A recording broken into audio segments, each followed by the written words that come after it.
Before there was civilization, there was hunger. And before there was hunger, in the organized, cultural, deeply human sense of the word, there was simply the need to eat. Every animal shares that need. What separates the human relationship with food from every other creature's is not appetite. It is meaning. Somewhere in the deep past, at a moment no one can pinpoint precisely, human beings stopped merely consuming and started cooking. Started choosing.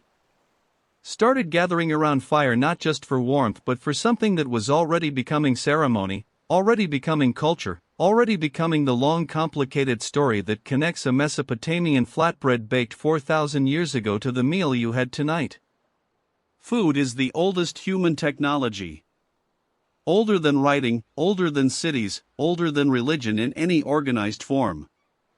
The controlled use of fire to transform raw ingredients into something more digestible, more calorie-dense, more safe, this single innovation, which paleontologists now believe may have occurred as long as 1 million years ago, changed the shape of the human skull, reduced the size of the human gut, freed up caloric energy for the expansion of the human brain. We did not develop civilization and then develop cooking. We developed cooking and civilization followed, as a consequence of what cooking made possible. And then the story becomes extraordinarily strange. Because food is never just food. Every culture that has ever existed has used what it eats as a way of saying who it is, what it values, what it fears, who belongs and who does not, what is sacred and what is profane, what constitutes celebration and what marks mourning. The spices that medieval European merchants risked their lives and fortunes to obtain were not merely flavoring agents. They were symbols of wealth, of connection to a distant and glamorous world, of the power to transform the ordinary into the extraordinary. The bread that Christian liturgy placed at the center of its most sacred ritual was not chosen arbitrarily. Bread had been the foundation of Mediterranean civilization for thousands of years before Christianity, and the choice encoded a continuity that ran deeper than theology. The history of food is the history of empire. The Columbian exchange, the transfer of plants, animals, and diseases between the Old World and the New following Columbus's voyages, transformed the global food supply so completely that it reshaped the population distribution of the entire planet. The potato fed the Irish and then failed them. Sugar built the Caribbean economy on the labor of enslaved people and rotted the teeth of European aristocrats. Chili peppers traveled from the Americas to Asia and became so thoroughly integrated into the cuisines of India, Korea, and Sichuan China that it is now almost impossible to imagine those traditions without them, and yet none of those traditions are more than 500 years old in their current form. The history of food is the history of ordinary life. The lunch eaten by a Roman soldier on the march. The bread queue in revolutionary Paris. The Christmas feast in a Victorian workhouse. The bento box carried by a Japanese schoolchild. The foods that sustained people through war, through famine, through migration, through the slow drift of generations from countryside to city, these are not footnotes to history. They are its substance. They are where most of human experience actually lived. Get comfortable. Let's begin.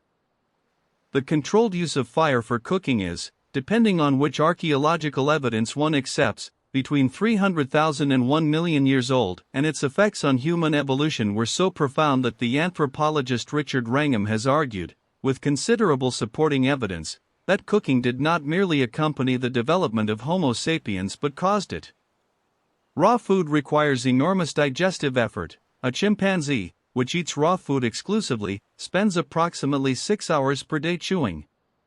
Cooking breaks down cell walls, denatures proteins, and gelatinizes starches before they enter the body, dramatically reducing the digestive work required and dramatically increasing the calories extractable from a given quantity of food. The human digestive tract is roughly 60% shorter than would be expected for a primate of our body size, an adaptation that Wrangham attributes to the long history of consuming cooked rather than raw food. The energy freed from digestion was, over evolutionary time, redirected to the brain, whose metabolic demands are extraordinary. The human brain constitutes roughly 2% of body weight but consumes roughly 20% of caloric intake. The large human brain, the foundation of language, culture, technology, and everything that followed, may have been made possible by the discovery that food heated over flame was easier to process than food eaten raw. The campfire, in this reading, is not a metaphor for civilization. It is its literal origin. Bread is at least 14,000 years old, predating agriculture by several thousand years. The oldest known bread was found at a site called Shabaka 1 in the Black Desert of Jordan, where Natufian hunter-gatherers ground wild cereal grains, einkorn wheat, oat, and others into flour, mixed it with water, and baked the resulting flatbread on hot stones. This discovery overturned the long-standing assumption that bread required settled agricultural societies, that you needed to grow wheat before you could bake with it. In fact, the relationship may have run in the other direction. The labor-intensive but deeply satisfying process of making bread from wild cereals may have been one of the incentives that drove the transition to agriculture, the desire to secure a reliable supply of the grain that made bread possible. The Natufians who baked those early flatbreads were not doing something primitive or incidental. They were performing a complex, multi-step food transformation that required knowledge of which plants were useful, skill in grinding, and understanding of the relationship between heat and dough that is not obvious and had to be discovered. That the discovery happened before cities, before writing, before most of what we call civilization, and that its product has been present at the center of human meals ever since, makes bread not just a food but a continuity, a thread running from the Black Desert to every table in the world. The flatbread baked on a hot stone 14,000 years ago and the sourdough pulled from a modern oven are, in their essentials, the same thing. The development of agriculture, the deliberate cultivation of plants and domestication of animals for food occurred independently in at least 11 different locations around the world between approximately 10,000 and 4,000 years ago. The Fertile Crescent of the Middle East is the most studied and perhaps the earliest of these centers, where wheat, barley, lentils, peas, and chickpeas were domesticated alongside sheep, goats, cattle, and pigs. But agriculture also arose independently in China, where rice and millet were domesticated in the Yangtze and Yellow River valleys. In New Guinea, where taro, bananas, and sugarcane were cultivated. In sub-Saharan Africa, where sorghum and pearl millet were independently domesticated. In Mesoamerica, where maize, beans, and squash, the three sisters, formed the foundation of an agricultural system that sustained civilizations of millions. In the Andes, where potatoes and quinoa were cultivated at altitudes that made grain agriculture impossible. The fact that agriculture was not invented once and spread outward but was discovered repeatedly, by different peoples in different environments working with entirely different plant and animal species, suggests that it was not an improbable accident but a predictable human response to a set of conditions: increasing population pressure, changing climate, and the accumulated knowledge of plant behavior that arose independently wherever those conditions converged. Each of these agricultural revolutions was also a dietary revolution, reshaping the bodies, the health, and the daily lives of the people who made it. Salt is the only mineral that humans eat directly, and its history is inseparable from the history of civilization. Salt preserves food, replaces electrolytes lost in physical labor, and enhances the flavor of almost everything, three functions so essential that control of salt supply has been, in almost every period of human history, a source of significant political and economic power. Roman soldiers were reportedly paid in salt. The Latin word salarium, salary, derives from this practice, though historians debate whether the payment was literally in salt or simply a salt allowance in cash. The city of Salzburg, Salt City, took its name from the salt trade that made it wealthy. The Via Salaria, one of Rome's oldest roads, was built specifically to move salt from the coast to the interior. Gandhi's Salt March of 1930, in which he walked 240 miles to the sea to make salt illegally, in defiance of the British salt tax, used food as a political weapon with a directness that required no translation across cultural boundaries, the taxation of salt was immediately legible as oppression because salt was something everyone needed and no one should have been able to control. The history of salt is, in miniature, the history of the relationship between food and power. The story of how something as basic as the need to eat has been used, again and again, as a mechanism of control over the people who have no alternative but to need it. The spice trade was the economic engine that drove the age of exploration, and the spices that European merchants and monarchs risked everything to obtain were not, by modern standards, exotic. Pepper, cinnamon, nutmeg, cloves, ginger, these are the flavors of holiday baking in the contemporary West, cheap enough to sit and used in kitchen cupboards for years. In medieval Europe, they were worth more by weight than gold.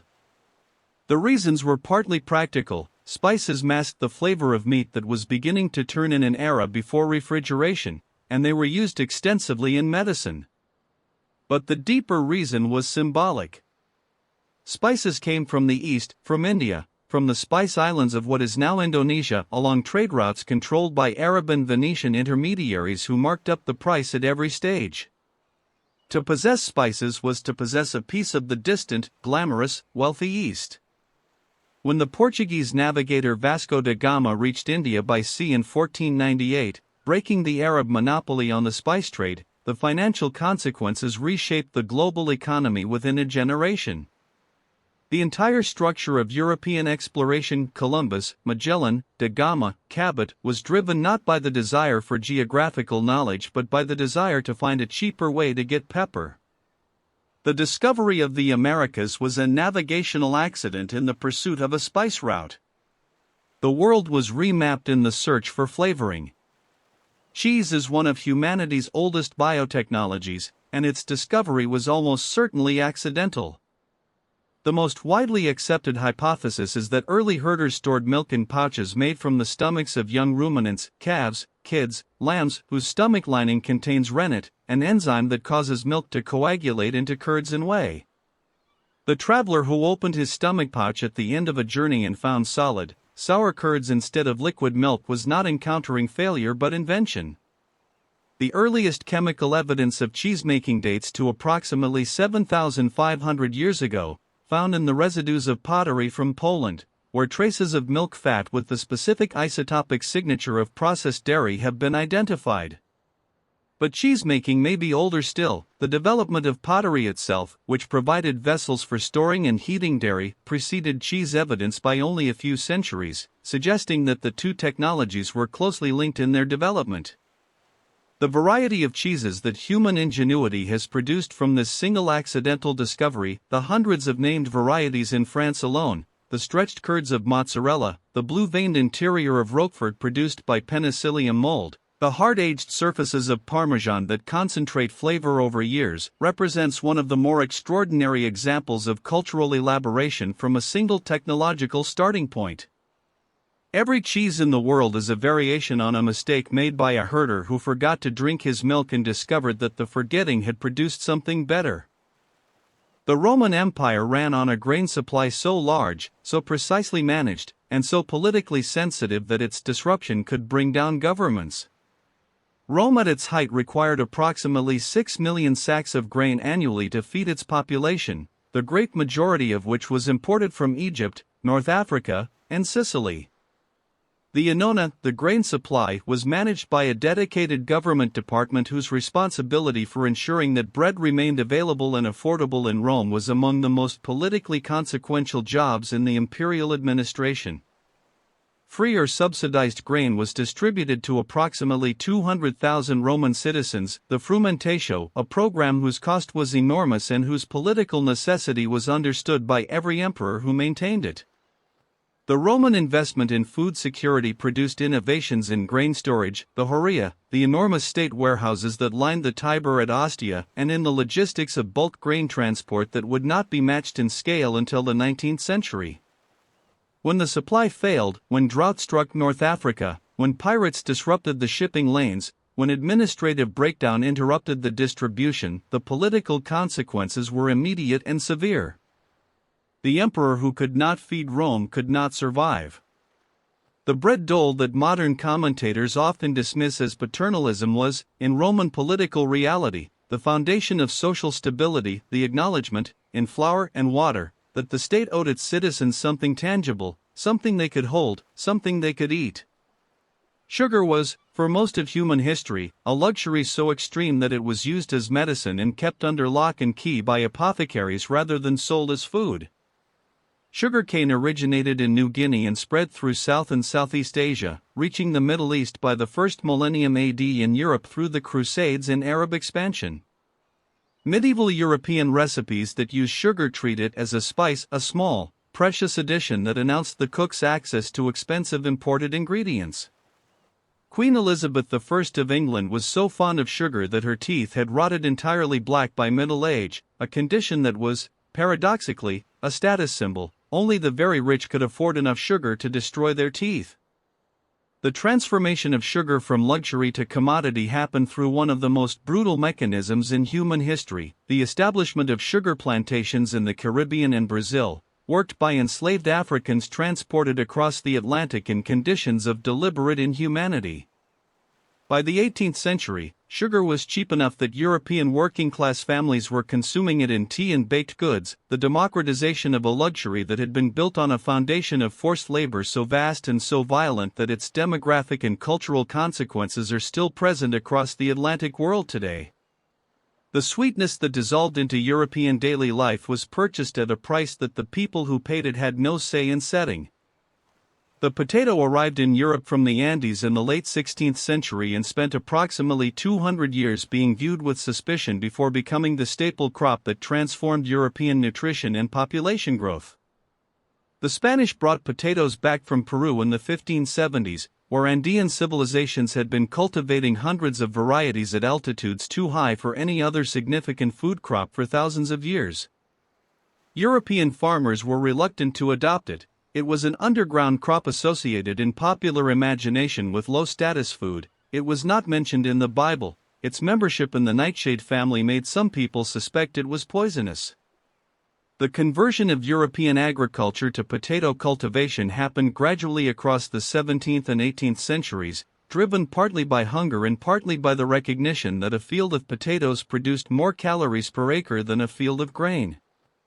In Ireland, the potato became so completely dominant as a food source that the rural poor ate almost nothing else. When the potato blight struck the Irish potato crop beginning in 1845 and destroyed successive harvests, the resulting famine killed approximately 1 million people and drove another million or more to emigrate within 5 years. The Irish famine is the starkest demonstration in modern European history of what happens when a population becomes nutritionally dependent on a single crop and of what happens when the government responsible for that population treats market principles as more sacred than human survival. Coffee has been consumed as a beverage since at least the 15th century, originating in the highlands of Ethiopia where the coffee plant is native and where, according to tradition, a goatherd named Kaldi noticed his goats behaving with unusual energy after eating certain berries. The tradition is probably apocryphal, but the Ethiopian origin is not. Wild coffee plants still grow in the forests of Kaffa province, and the word coffee likely derives from the region's name. From Ethiopia, coffee cultivation spread to Yemen, where Sufi monasteries used it to maintain alertness during nighttime prayers, and from Yemen it spread across the Islamic world. The coffeehouse, the kahve khana, became a social institution of remarkable importance in Ottoman cities, a public space where men gathered to drink, talk, play chess, listen to music, and conduct business outside the home and outside the mosque. When coffee reached Europe in the 17th century, it followed the same pattern. The London coffeehouses of the 1650s through the 1700s were information exchanges, business venues, political discussion forums, and social clubs, the places where Lloyd's of London began as an insurance market, where the London Stock Exchange had its origins, where newspapers were read and debated aloud. The stimulant properties of caffeine contributed directly to the intellectual and commercial energy of the Enlightenment. The Age of Reason was, in part, caffeinated. The ideas that built the modern world were thought through on a substance discovered by goats on an Ethiopian hillside. The Columbian Exchange, the transfer of biological material between the Americas and the Old World following Columbus's first voyage in 1492, was the most consequential ecological event in human history since the domestication of agriculture, and its effects on global food culture were so complete that it is now almost impossible to reconstruct what cuisines looked like before it. From the Americas to the Old World went maize, potatoes, sweet potatoes, tomatoes, chili peppers, cacao, vanilla, peanuts, cashews, pineapples, avocados, papaya, guava, and turkey. From the Old World to the Americas went wheat, rice, sugar, coffee, bananas, apples, grapes, cattle, horses, pigs, sheep, and chickens. The Italian tomato sauce that defines the Mediterranean diet has existed for less than 400 years. The Indian curry, whose heat comes from chili peppers, has existed in its current form for the same period. Korean kimchi was not made with chili until the 18th century. Hungarian paprika, Thai chili paste, Sichuan hot pot, all of them post-Columbian. The cuisines we associate most strongly with specific national or regional identities are, in their defining characteristics, products of a global exchange that happened within the last 5 centuries. The food that feels most local and most ancient is almost always, somewhere in its ingredient list, a consequence of a connection so recent that the grandparents of living grandparents existed before its effects were fully felt.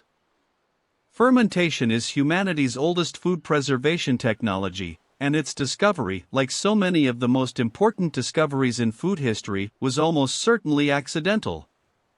Grape juice left in a warm container will ferment into wine within days, driven by naturally occurring yeasts on the grape skins.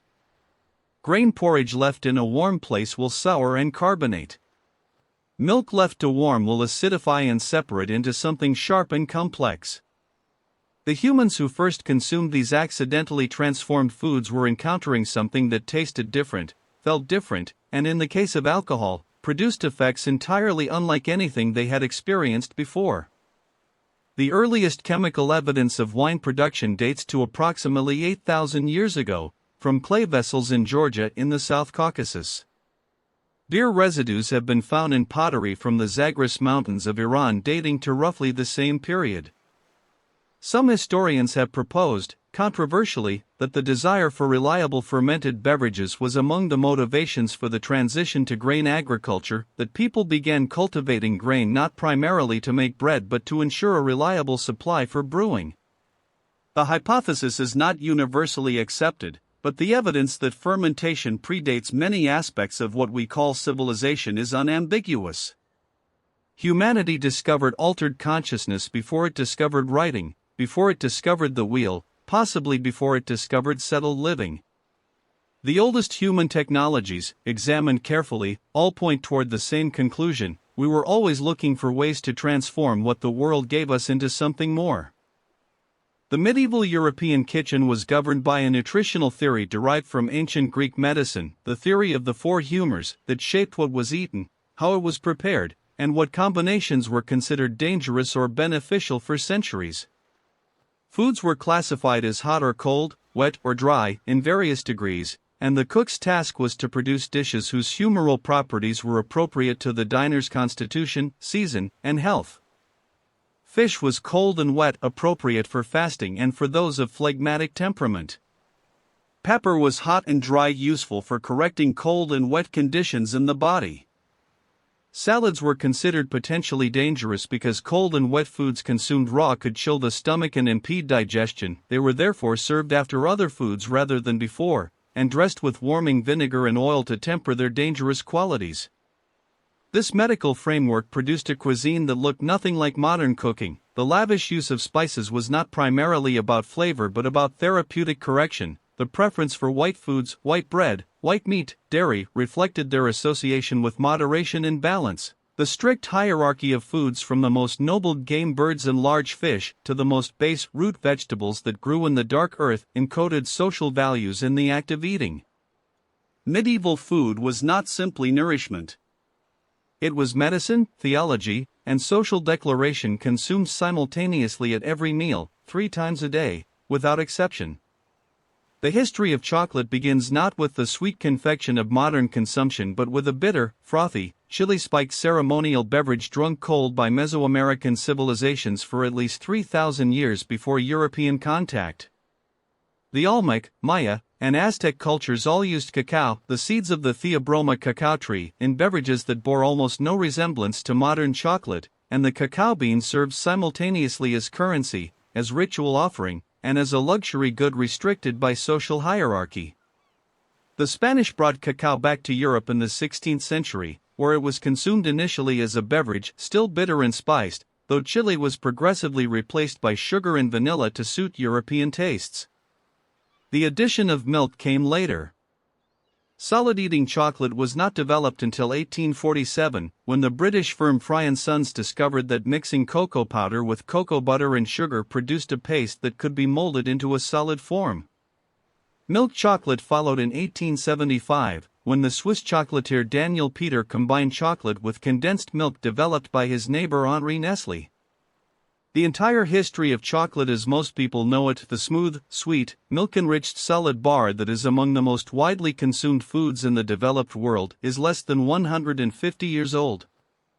The 3,000 years that preceded it produced a food so different that the same word barely applies to both.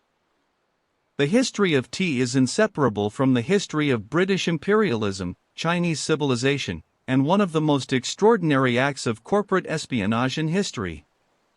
Tea had been cultivated and consumed in China for at least 2,000 years before it reached Europe, and by the 17th century the British East India Company had built an enormously profitable trade around importing Chinese tea to Britain. The problem was that this trade drained silver from Britain to China. The Chinese had little interest in British goods, creating a trade deficit that became politically unsustainable. The company's solution was opium. They grew it in India and sold it illegally in China, using the profits to buy tea, creating a drug crisis in China of enormous scale. When the Chinese government attempted to suppress the opium trade in 1839, Britain went to war to defend its right to sell drugs, the First Opium War. Simultaneously, the company sent the botanist Robert Fortune to China in disguise to steal tea plants, seeds, and the knowledge of tea processing, a mission he accomplished successfully between 1848 and 1851, smuggling thousands of tea plants and seeds to plantations in Assam and Darjeeling.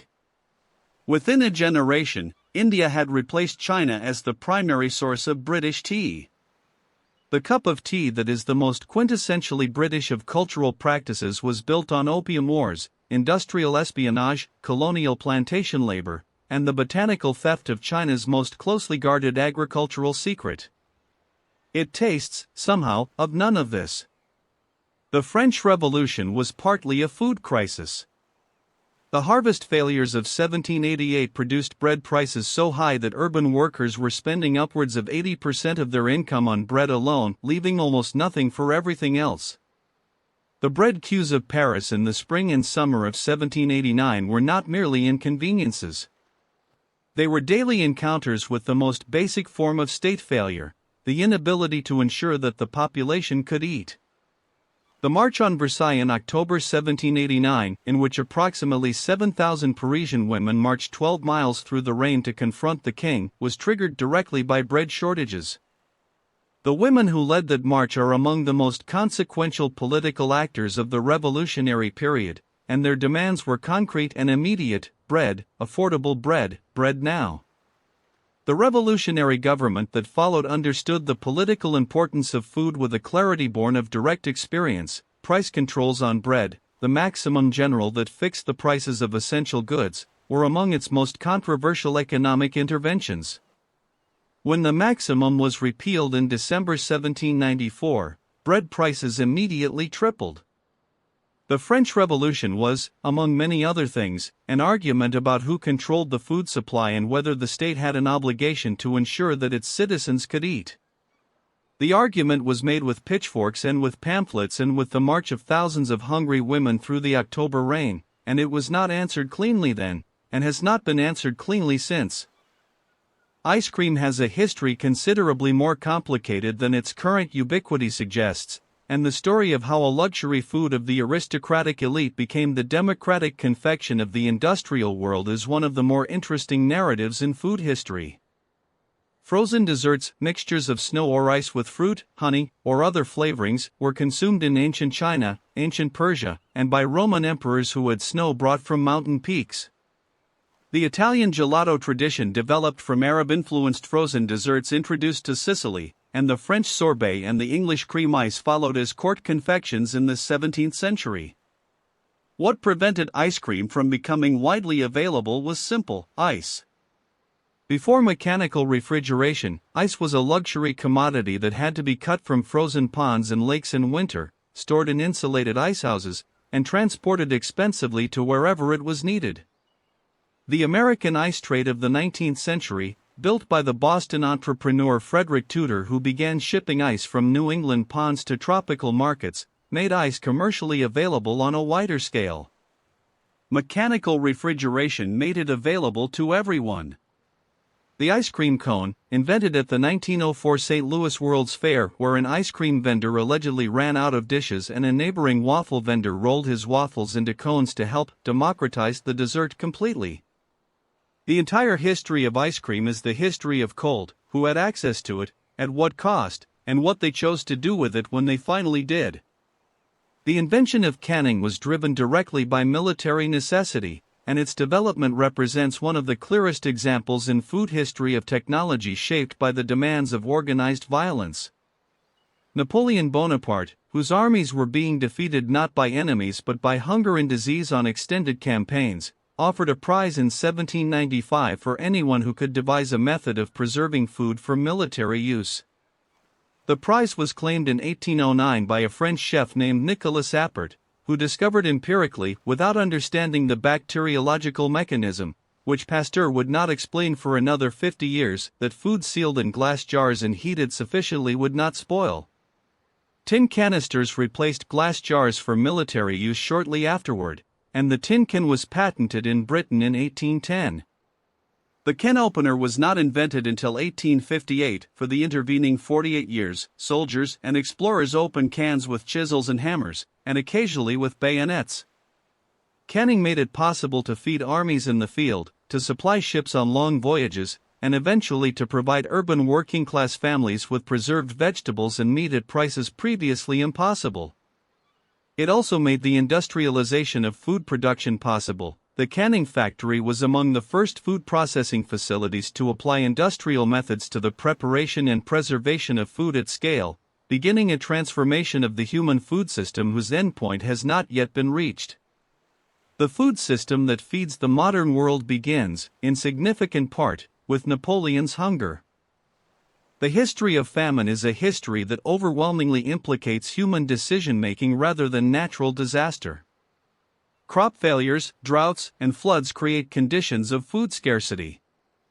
What transforms scarcity into mass death, into famine in the full modern sense, is almost always a political and economic failure layered on top of the agricultural one, the failure to redistribute food from areas of surplus to areas of shortage, the active prevention of such redistribution by governments protecting economic interests or pursuing political objectives, or the structural vulnerability of populations made dependent on a single crop or a single source of income.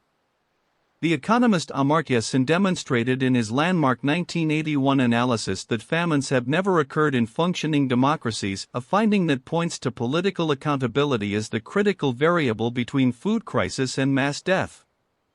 The Bengal famine of 1943, which killed between 2 and 3 million people in British India, occurred during a year in which India was exporting food to Britain for the war effort, while the British colonial government resisted emergency food imports and price controls on ideological grounds. The Irish famine of the 1840s occurred while Ireland continued to export food throughout the famine years, under a British administration ideologically opposed to interfering with market mechanisms even in the face of mass death. The history of famine is not the history of nature failing humanity.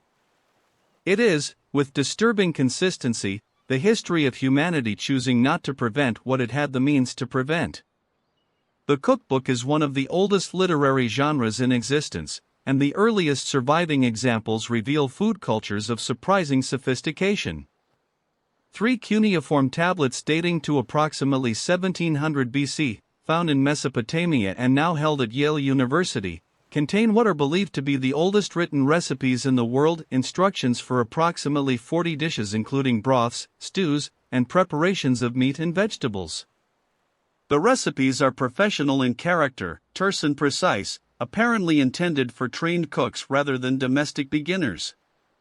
They mention ingredients including onions, garlic, leeks, coriander, cumin, and various meats, an ingredient list that would not be entirely out of place in a modern Middle Eastern kitchen. The Roman cookbook attributed to Apicius, de Re Coquinaria, compiled sometime around the 4th or 5th century AD, contains nearly 500 recipes and provides the most detailed picture of elite Roman cuisine available. Reading Apicius is a disorienting experience. Some recipes are immediately recognizable in structure and some are entirely alien, calling for ingredients that have no modern equivalent. Garum, the fermented fish sauce that was the ketchup of the Roman world, defrutum, reduced grape must used both as sweetener and preservative.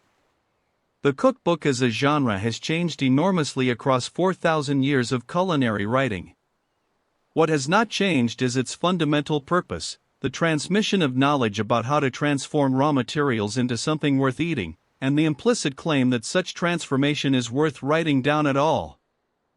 The history of rice is the history of approximately half the human race. Rice has been cultivated in Asia for at least 9,000 years, originating in the Yangtze River Valley of China and spreading across Southeast Asia, South Asia, Korea, Japan, and eventually the entire world. It currently provides approximately 20% of all calories consumed by humans globally, more than any other single food crop.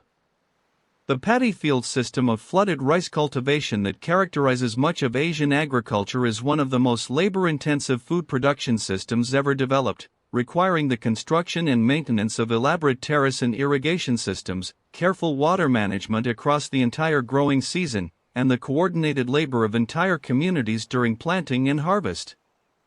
Some historians have argued that this labor intensity and the dense, cooperative social organization it requires shaped the cultural values of rice farming societies in ways that distinguish them measurably from wheat farming societies, producing greater emphasis on collective harmony, interdependence, and attention to context in social interaction.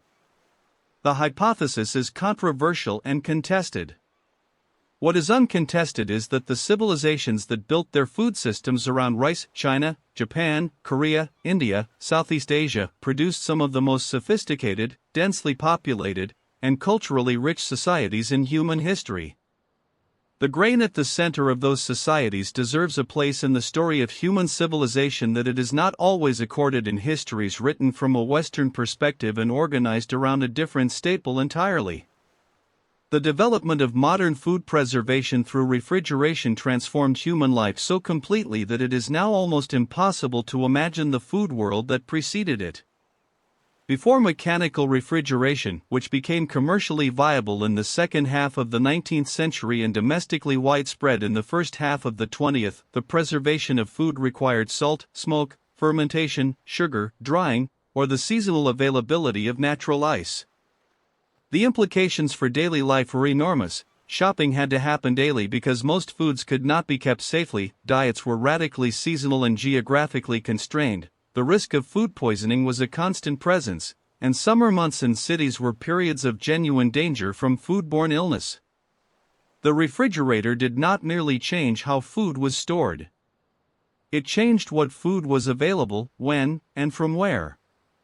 It made possible the centralized meatpacking industry, the transcontinental transport of fresh produce, and the emergence of the supermarket as the primary food distribution system of the developed world. It also, less obviously, contributed to the homogenization of global food culture. When the same refrigerated ingredients are available everywhere year-round, the local dietary adaptations that developed around seasonal availability and local preservation methods begin to erode quietly, over generations, until the food that defined a place and a people becomes something that can be ordered for delivery in 20 minutes from a warehouse 40 kilometers away. Olive oil has been central to Mediterranean civilization for at least 6,000 years, and its cultivation stretches back to the Bronze Age civilizations of the Levant and Aegean who pressed olives for oil and preserved the fruit in brine.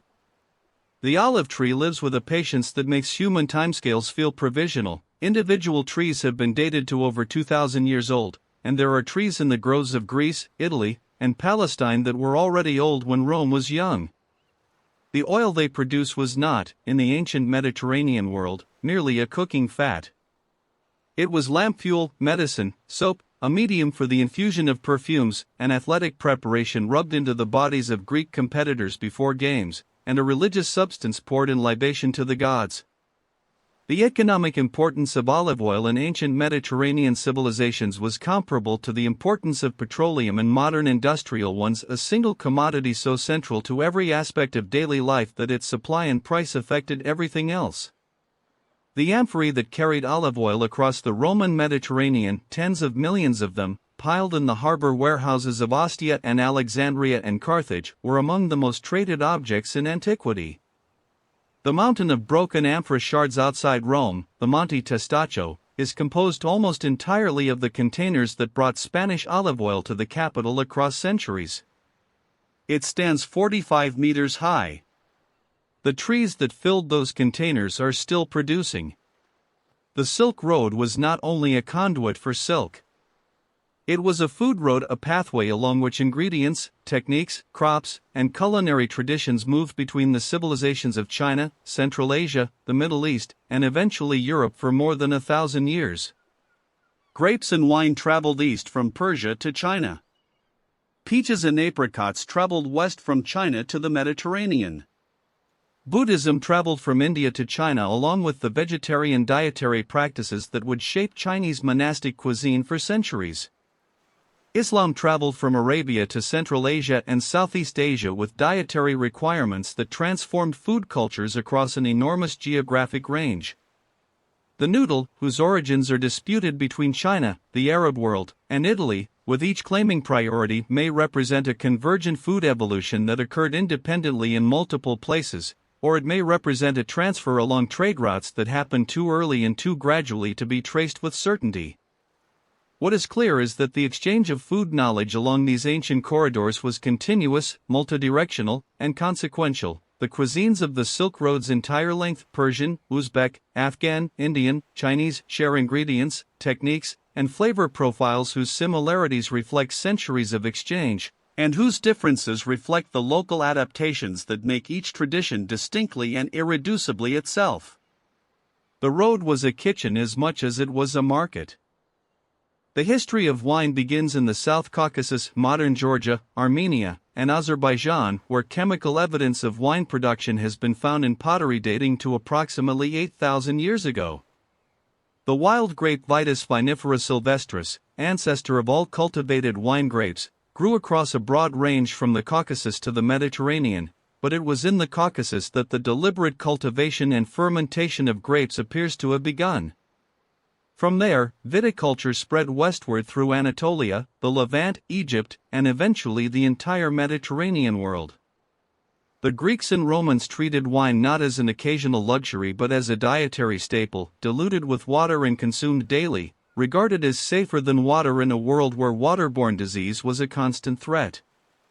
The Catholic Church's adoption of wine as the sacramental substance of the Eucharist gave viticulture a theological dimension that drove its preservation and spread through the medieval period. Monasteries maintained vineyards and developed winemaking expertise that kept the tradition alive through periods of political instability that might otherwise have disrupted it entirely. The wine regions of France, Germany, Italy, and Spain were largely shaped by Roman agricultural development and maintained by monastic cultivation, a thread of institutional continuity running from antiquity through the Middle Ages that preserved, in vineyards still producing today, a living agricultural connection to choices made 2,000 years ago by people who did not know they were creating something permanent. Street food is the oldest form of food commerce, and its history runs parallel to the history of cities. Wherever people have gathered in sufficient numbers to create urban density, vendors have appeared to feed them cheaply and quickly, because urban life produces people who are away from their own kitchens, with limited time and limited money, and a need that does not care about either limitation. The thermopolia of Pompeii's snack bars with stone counters containing built-in terracotta vessels for keeping food warm, of which nearly 90 have been excavated in the city, served hot food to a population of which a significant proportion lived in apartments with no cooking facilities whatsoever. The street food of Roman cities included bread, olives, cheese, nuts, and hot prepared dishes whose ingredients archaeologists have recently identified through residue analysis in Pompeii thermopolia vessels: duck, goat, fish, sea urchin, pork, snails, a diversity of ingredients that challenges the assumption of a simple ancient diet. The taco stands of Mexico City, the night markets of Bangkok, the hawker centers of Singapore, the hot dog carts of New York, the currywurst vendors of Berlin, all of them are variations on a form that was already ancient when Pompeii's thermopolia were serving lunch, and that has survived every transformation in food culture because it solves a problem that never goes away. The need to eat cheaply, now, wherever you happen to be, is not a modern problem. It is the oldest problem food has ever been asked to solve. The Maillard reaction, the chemical process that occurs when proteins and sugars are heated together, producing the browning and complex flavors characteristic of seared meat, toasted bread, roasted coffee, and hundreds of other cooked foods, was identified and described by the French chemist Louis Camille Maillard in 1912, but had been exploited by cooks for hundreds of thousands of years before anyone understood what it was. When a steak browns in a hot pan, when bread develops a crust, when coffee beans darken during roasting, when onions caramelize slowly in butter, all of these involve the Maillard reaction, a cascade of hundreds of different chemical reactions producing thousands of different flavor compounds whose specific combination depends on the precise temperature, time, and composition of the ingredients involved. The reason a perfectly seared steak tastes fundamentally different from a boiled one, the reason toasted bread is more complex in flavor than untoasted bread, the reason roasted coffee and green coffee are essentially different substances despite being made from the same bean, all of this is the Maillard reaction, operating with a chemical sophistication that took human science until the 20th century to begin to describe.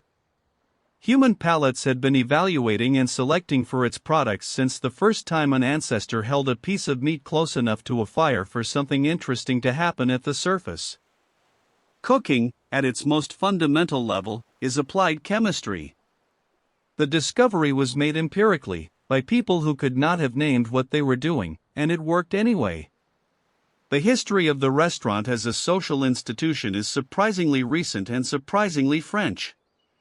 Before the late 18th century, travelers and those who could not cook for themselves ate either in taverns and inns, where everyone ate the same food at the same time, at a communal table, with no individual choice, or in the homes of private individuals who provided meals for payment. The restaurant, a place where individual diners could sit at their own tables, choose from a menu of dishes available throughout the day, and pay separately for what they ordered, emerged in Paris in the 1760s and 1770s, and its development accelerated dramatically after the French Revolution. The revolutionary dissolution of the guilds that had regulated Parisian food trades freed chefs who had previously worked exclusively in aristocratic households to open their own establishments, and the dispersal of aristocratic households by the Revolution created both a supply of trained cooks and a demand from the newly wealthy bourgeoisie for the kind of elaborate cuisine that had previously been the exclusive privilege of the nobility. The first Michelin Guide was published in 1900, initially as a practical guide for motorists including information about fuel stops and places to eat, a utilitarian document that gradually transformed into the most influential restaurant rating system in the world. Its anonymous inspectors and three-star maximum created a framework for culinary judgment that shaped the development of haute cuisine for a century. The transformation of eating out from necessity into art form happened quickly, and entirely by accident. The history of beer is older than civilization in the formal sense, older than cities, older than writing, and some archaeologists have proposed that beer brewing was not merely an activity that accompanied the rise of settled agricultural communities but was one of the forces that drove it. Grain must be stored in quantity to be brewed reliably, and the storage of grain in quantity requires permanent settlement and the infrastructure to protect that storage. The earliest confirmed chemical evidence of beer production comes from a site in the Zagros Mountains of Iran dating to approximately 700 BC, and from the site of Godin Tepe from around 3500 BC where beer residues have been found in specialized storage vessels. In ancient Mesopotamia, beer was not a luxury or a vice. It was a caloric staple consumed by people of all social classes, a form of liquid bread that provided significant nutrition alongside its mood-altering effects. Workers on the construction of the Egyptian pyramids received beer as part of their daily ration, approximately 4 to 5 liters per person per day, by some estimates, of a beer considerably lower in alcohol than modern equivalents. The hymn to Nin Kasi, a Sumerian poem dating to approximately 1800 BC, is simultaneously a religious text honoring the goddess of beer and a detailed brewing recipe. Theology and technology preserved together in the same text, which suggests that the two were not, in the Sumerian mind, separable categories at all. The history of fasting, voluntary abstention from food for religious, medical, or political purposes, is as old as the history of eating, and its presence across virtually every major religious tradition suggests that the deliberate refusal of food carries a symbolic weight that the mere consumption of food does not. Jewish Yom Kippur, Christian Lent, Muslim Ramadan, Hindu fasting days, Buddhist precepts around food consumption, all of them use the control of eating as a spiritual practice whose purpose is partly to subordinate the body to the will and partly to create a space of awareness that ordinary eating fills and obscures. The medical tradition of therapeutic fasting is equally old. Hippocrates recommended fasting for the treatment of certain conditions, and contemporary scientific research on intermittent fasting has provided partial biological explanations for effects that traditional medicine described in entirely different terms. The political hunger strike, the use of the refusal to eat as a form of protest, has a documented history from ancient Ireland, where the practice of troscat allowed an aggrieved person to fast at the door of the person who had wronged them, through the suffragette hunger strikes of the early 20th century, to the Irish Republican hunger strikes of 1981 in which 10 men died. The refusal of food, in the political context, transforms the body into a statement, the most irreducible argument available to someone who has been left no other means of expression, and the one that is most difficult for any authority to dismiss without cost. Honey is the only food produced by insects that human beings eat in significant quantity, and it is the only natural food that does not spoil. Archaeological evidence of honey collection stretches back at least 8,000 years, documented in rock art from Spain showing figures climbing to reach wild bee nests. The ancient Egyptians kept bees in clay cylinders arranged in rows along the Nile, producing honey for use in medicine, in food, and as a ritual offering to the gods. Egyptian tombs have been found to contain sealed jars of honey that were still edible after 3,000 years, a fact confirmed, in some accounts, by archaeologists who tasted it. The preservation properties of honey derive from its chemistry, high sugar concentration, low moisture content, acidic pH, and the presence of hydrogen peroxide produced by an enzyme the bees add during processing, all combine to create an environment hostile to the bacteria and fungi that spoil other foods. Mead, fermented honey in water, is among the oldest alcoholic beverages in the world, predating both wine and beer in some regions, and appears in the mythologies of cultures from ancient Greece to Norse Scandinavia as the drink of gods and heroes. The cultivation of bees for honey preceded the cultivation of sugar by thousands of years, making honey not just a food but the original sweetener, the thing that gave human beings their first sustained taste of concentrated sweetness, and permanently altered what they wanted from the world. The history of bread leavening is a history of invisible life. Wild yeasts, single-celled fungi present on grain surfaces, in flour, in the air, in the hands of bakers, consume the sugars in dough and produce carbon dioxide as a byproduct, which inflates the dough with gas bubbles and creates the light, open crumb of risen bread. The discovery that dough left to rest would expand and that the bread baked from it would be lighter and more palatable than unleavened flatbread happened thousands of years ago, almost certainly by accident, and the means by which it happened was entirely invisible to the people who experienced it.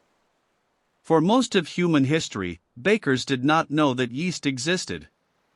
They knew only that a piece of old dough, the leaven added to new dough, would cause it to rise, and that this leaven had to be maintained, fed, carried from one baking to the next, treated with something approaching reverence because losing it meant losing the ability to make good bread until a new culture could be developed. The sourdough starter maintained by serious home bakers today is a direct continuation of this practice, a culture of wild yeasts and bacteria that, in some cases, has been maintained continuously for decades or centuries, fed and tended and passed between bakers as both a practical tool and an object of affection. The oldest living starters claim lineages of 100 years or more. The invisible life in the dough is older than any written record of the bread it makes. The Indian subcontinent's food traditions are among the oldest and most complex in the world, and the spice culture that developed there shaped global cuisine and global trade in ways that are difficult to overstate. The use of spices in Indian cooking predates written records. Analysis of residues in ancient pottery from sites in the Indus Valley Civilization, dating to approximately 2500 BC, has identified ginger, turmeric, and garlic as cooking ingredients in one of the world's first urban civilizations. The Ayurvedic medical tradition, which developed over centuries and was codified in texts dating to approximately the first millennium BC, built an elaborate theory of food as medicine in which spices played a central role, each with specific properties, each interacting with individual constitutions in specific ways, each contributing to or detracting from the body's fundamental balance. This medical framework gave Indian spice use a philosophical depth that extended well beyond flavor. To cook with the correct spices was to participate in a system of care for the body that connected daily eating to cosmological principles. The diversity of Indian cuisine, the significant differences between Bengali, Gujarati, Tamil, Punjabi, Kashmiri, and Goan cooking, each with distinct flavor profiles, techniques, and ingredient traditions, reflects the subcontinent's extraordinary ecological and cultural variety, condensed into the most intimate and daily of all cultural practices.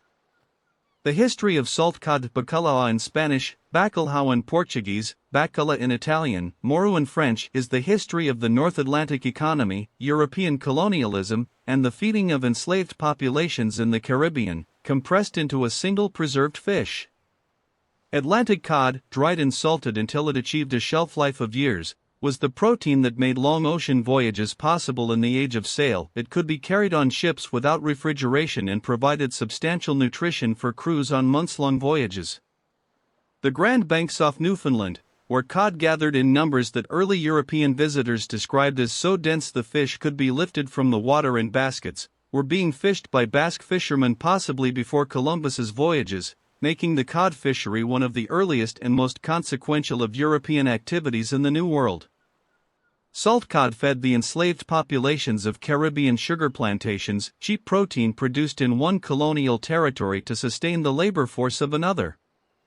It is consequently among the foundational ingredients in Caribbean, Brazilian, and West African cooking, present in the cuisines of the African diaspora in forms that encode the history of the transatlantic slave trade in every preparation. The fish that Europeans ate on Fridays as a Catholic dietary observance became, through the mechanisms of colonial food supply, the fish that built and maintained the economy of the Atlantic world. The history of the potato famine in Ireland is inseparable from the history of a single crop variety. By the 1840s, Irish subsistence farmers were growing predominantly one type of potato, the Irish lumper, a variety selected for yield rather than disease resistance.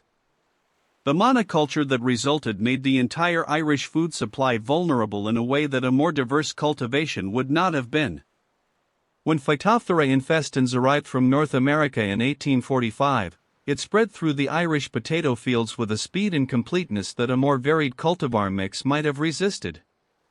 The Andean civilizations that had domesticated the potato thousands of years earlier grew hundreds of distinct varieties simultaneously, a strategy that distributed disease risk across genetic diversity and ensured that no single pathogen could destroy the entire harvest.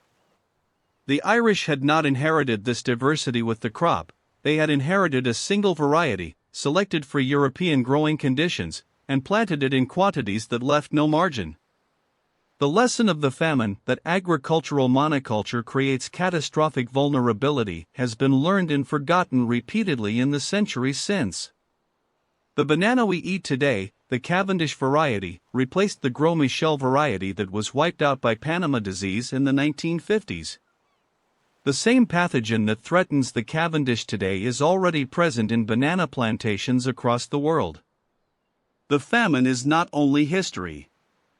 The history of chopsticks extends back approximately 3,000 years in China, making them among the oldest continuously used eating implements in the world. The first chopsticks were not used for eating at all but for cooking, long sticks used to stir fire, remove food from boiling water, and serve from communal pots, their use at the table developing gradually from their use in the kitchen. The adoption of chopsticks as the primary eating implement of East Asian civilizations is connected, in some accounts, to the teachings of Confucius, who reportedly discouraged the use of knives at the table on the grounds that knives were instruments of violence and had no place in the peaceful context of the meal. The shaping of food in the kitchen, cutting, slicing, preparing, was to be done before the food reached the table, so that what arrived was already in pieces that required no further division. This culinary philosophy, that the cook's labor should be invisible at the table, that the diner should encounter food already prepared for consumption, shaped Chinese cooking technique in ways that are still visible. The emphasis on small, uniform pieces that cook quickly and evenly, the wok's high-heat speed cooking, the preference for dishes that arrive at the table ready to eat rather than requiring carving or cutting by the diner.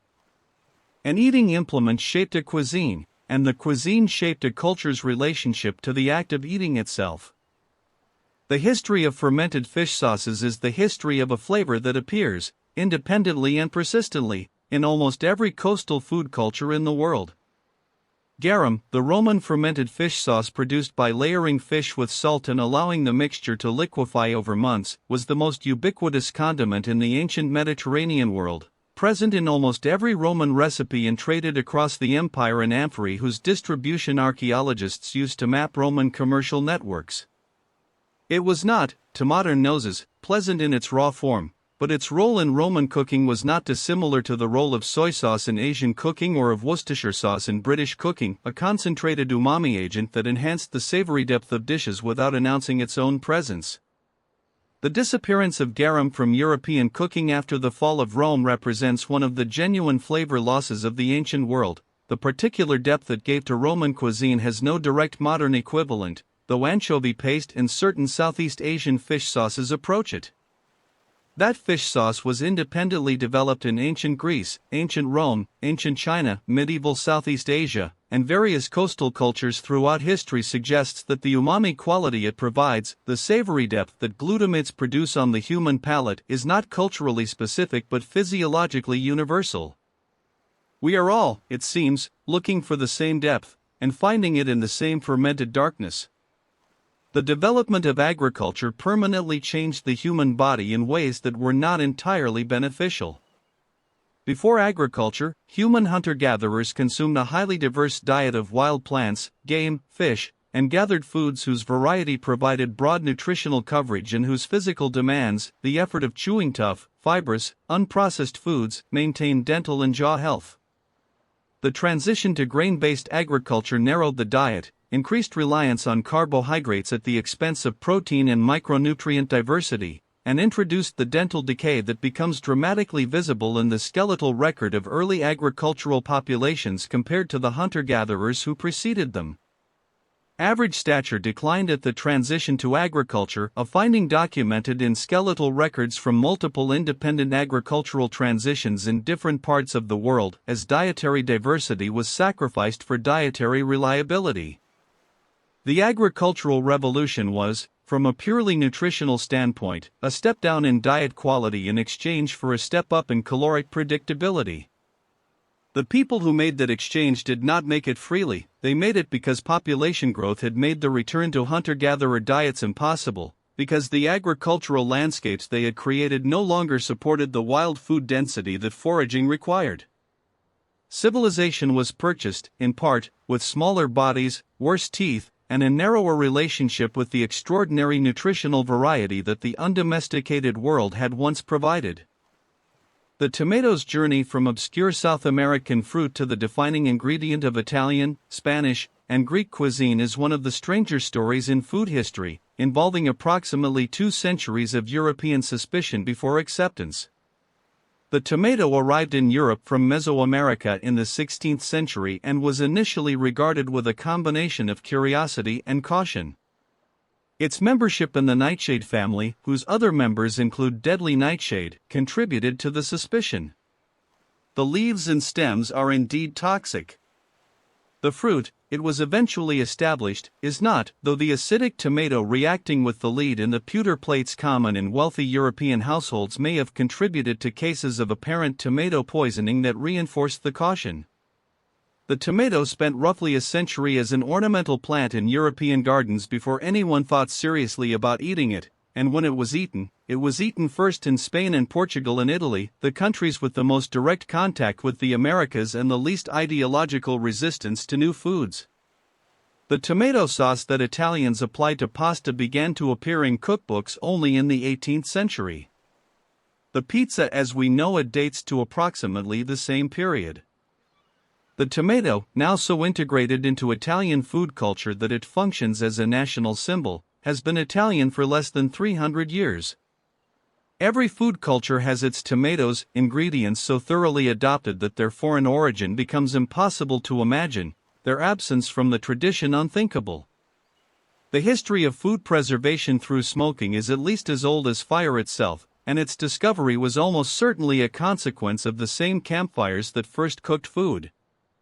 Meat hung or placed near a fire to dry was inevitably also exposed to smoke, and the antimicrobial and antioxidant compounds in wood smoke, phenols, aldehydes, organic acids, happened to be precisely what was needed to inhibit the bacterial growth that caused meat to spoil. What began as an accidental effect of proximity to fire became, over millennia, a sophisticated and culturally specific practice, different woods producing different flavors, different smoking durations producing different textures and preservation levels, different cultures developing entirely distinct smoked food traditions that became markers of regional identity. The smoked salmon of Scandinavia, the barbecued meats of the American South, the smoked paprika of Spain, the lapsang souchong tea smoked over pine wood in Fujian province, the smoked herring that became kippers in Britain, all of them are products of the same basic discovery, elaborated over centuries into traditions so specific that the particular wood, the particular duration, the particular temperature constitute knowledge that takes years to acquire and cannot easily be written down. Smoking is among the oldest forms of food knowledge, and among the most resistant to the kind of standardization that industrialization imposes on most food processes. Some things still require the specific smoke of a specific wood in a specific place, and cannot be replicated anywhere else. The history of food rationing during wartime reveals the relationship between food and social solidarity in its starkest form, and the British rationing system of the Second World War is among the most studied examples of a society reorganizing its entire food culture around collective survival. Rationing was introduced in Britain in January 1940 and covered, at various points, bacon, butter, sugar, meat, tea, jam, biscuits, cheese, eggs, milk, and canned goods, essentially the entire processed and animal protein food supply. The system was administered through ration books carried by every citizen, with coupons to be surrendered at each purchase, and it was enforced with a seriousness that reflected the genuine severity of wartime food supply. The nutritional consequences of rationing were, paradoxically, largely positive for the working-class population. The enforced reduction in sugar, fat, and refined carbohydrates, combined with increased consumption of vegetables through the Dig for Victory campaign, produced measurable improvements in average health indicators during the war years. Infant mortality declined. Rates of nutritional deficiency disease fell. The wartime diet that people remembered as privation was, by most nutritional measures, healthier than the peacetime diet it replaced. The food that people ate because they had to turned out to be better for them than the food they had chosen when choice was available, a finding that has informed nutritional policy debates ever since, without entirely resolving them. The history of chocolate's transformation from a Mesoamerican ceremonial beverage to a global industry involves one of the most consequential accidents in culinary history, the invention of conching. Rudolf Lindt, a Swiss chocolatier working in Bern in 1879, accidentally left his chocolate grinding machine running over a weekend and returned on Monday to find that the prolonged mechanical agitation had produced a chocolate of unprecedented smoothness, richness, and flavor, a transformation that the industry called conching, after the shell-shaped machines later designed for the purpose. Before conching, eating chocolate was gritty and harsh in texture, its flavor undeveloped, its appeal limited. After conching, chocolate became what it is today, smooth, complex, melting on the tongue at precisely body temperature. Linz accident initiated a Swiss chocolate industry that made Switzerland, a country with no cacao trees and no colonial access to cacao-producing territories, the most celebrated chocolate-making nation in the world, a position built entirely on processing technique rather than raw material advantage. The lesson that technique can matter more than ingredient access has been demonstrated repeatedly in food history. Switzerland had no cacao. It had Linz machine, and the knowledge of what the machine could do when left running by accident through a weekend, and the intelligence to understand what that accident meant. The history of the fork as an eating implement is considerably shorter than might be expected. The fork was used in the ancient world as a cooking tool, for spearing and turning meat over fire, but its adoption as a personal eating implement at the table was slow, contested, and met with genuine moral resistance in medieval Europe. Byzantine royalty used small golden forks for certain foods in the 11th century, and the implement spread gradually westward through Italian aristocratic courts. When a Byzantine princess brought a two-pronged gold fork to Venice upon her marriage to a Venetian doge in the 11th century, a contemporary clergyman denounced her use of it as an act of excessive refinement incompatible with proper Christian values. God had given humans natural forks in the form of their fingers, and the artificial implement suggested a dangerous fastidiousness. The fork did not become common in English households until the 17th century, and its adoption in the American colonies lagged behind England by several decades more. The spoon and the knife were ancient, the fork was a Renaissance innovation, and its history tracks the broader history of changing European attitudes toward the body, toward physical contact with food, and toward the boundary between the self and what it consumed. The gradual enclosure of eating within individual implements, each person with their own fork, their own plate, their own defined portion, mirrors the gradual emergence of the individual as the primary unit of Western social and political thought. The history of the spice nutmeg is the history of one of the most extreme episodes of colonial violence in the history of the food trade. Nutmeg in the early 17th century grew in significant quantities only on the Banda Islands, a tiny archipelago in what is now eastern Indonesia, and its scarcity made it the most valuable spice by weight in the world, worth, at various points, more than gold. The Dutch East India Company, determined to establish a monopoly on the nutmeg trade, conducted a series of military campaigns against the Banda Islands between 1609 and 1621 that resulted in the near-total extermination of the Bandanese population. Approximately 15,000 people, the great majority of the island's inhabitants, were killed, enslaved, or driven to starvation. The islands were then repopulated with Dutch colonists and enslaved laborers from across the Indonesian archipelago, who were forced to cultivate nutmeg under conditions of complete economic coercion. The entire enterprise was conducted by a corporation, the VOC, the Dutch East India Company, acting with state-like authority over the lives of thousands of people, in the service of maintaining a price premium on a spice that European consumers sprinkled on their food for flavor and their wine for warmth. The nutmeg grater on the sideboard of a 17th-century Dutch household was not an innocent object. It was the end point of a supply chain that had passed through mass death.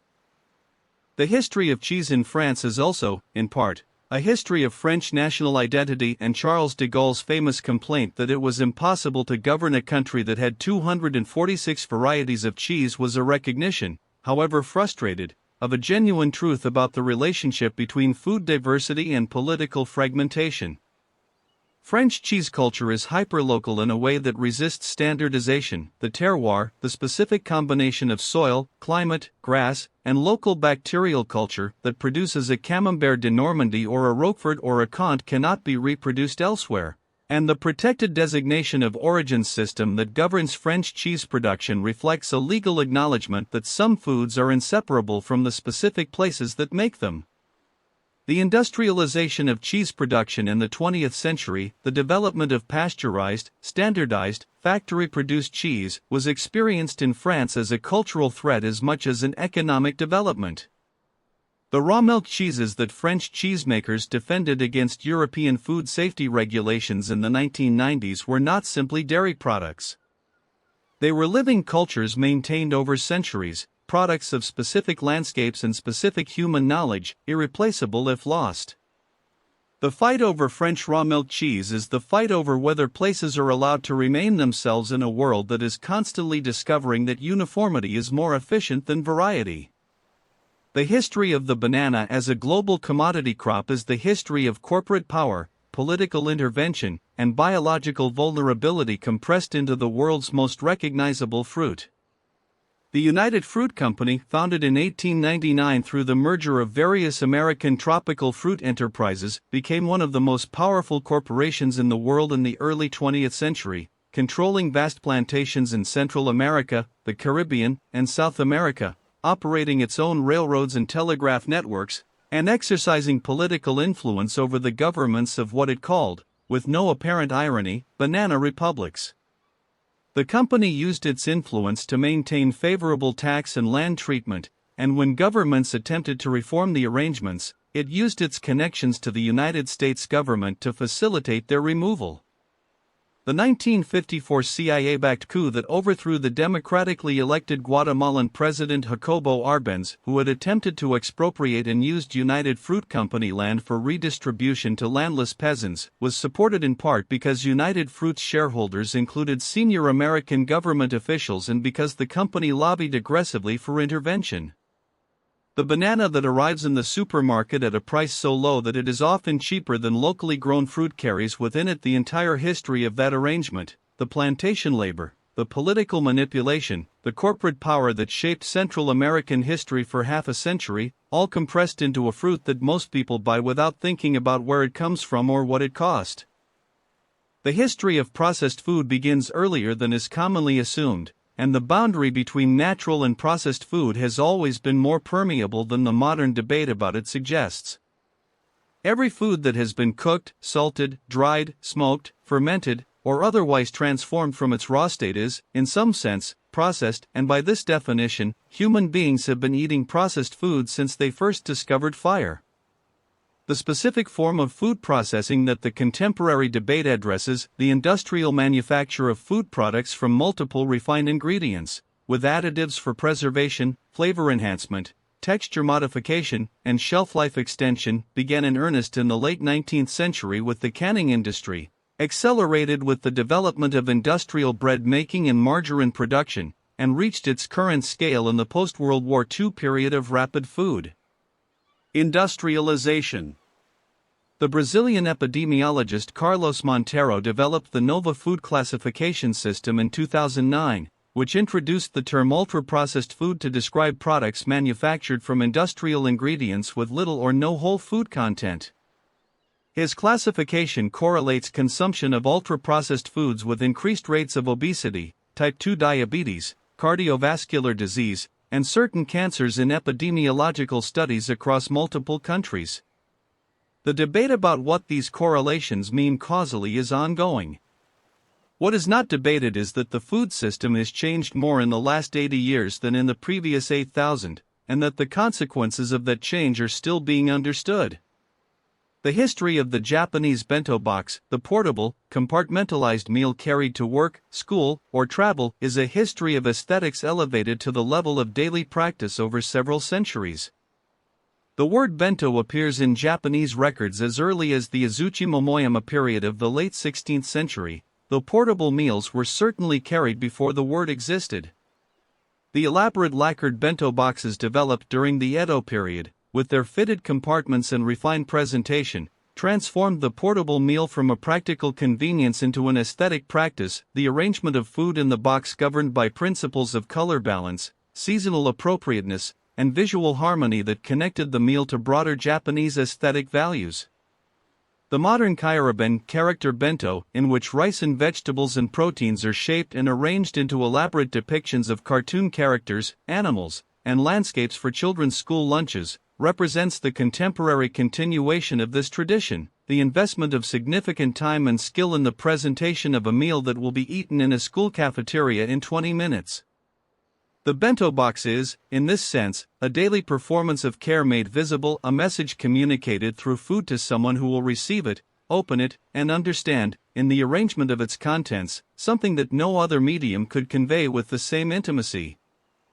Food, at its most considered, is a form of language. The history of vanilla is the history of a flavor that is simultaneously the world's most popular and the world's most labor-intensive spice to produce. Vanilla is the seed pod of an orchid native to Mexico, where it was cultivated by the Totonac people and later incorporated into Aztec chocolate beverages. The Spanish brought it to Europe in the 16th century, where it became enormously popular as a flavoring for chocolate and confections. For 3 centuries, vanilla could only be produced in Mexico because the melipona bee that pollinated the vanilla orchid in the wild was not present anywhere else, and without pollination the orchid produced no pods. Attempts to grow vanilla orchids in other tropical regions consistently failed for reasons that remained mysterious until 1836, when the Belgian botanist Charles Morin demonstrated that the vanilla flower had to be hand-pollinated because its reproductive organs were separated by a membrane that prevented self-pollination. In 1841, Edmond Albius, a 12-year-old enslaved boy on the French island of Réunion, developed the hand-pollination technique still used today, using a small stick to lift the membrane and transfer pollen from stamen to pistil in a matter of seconds.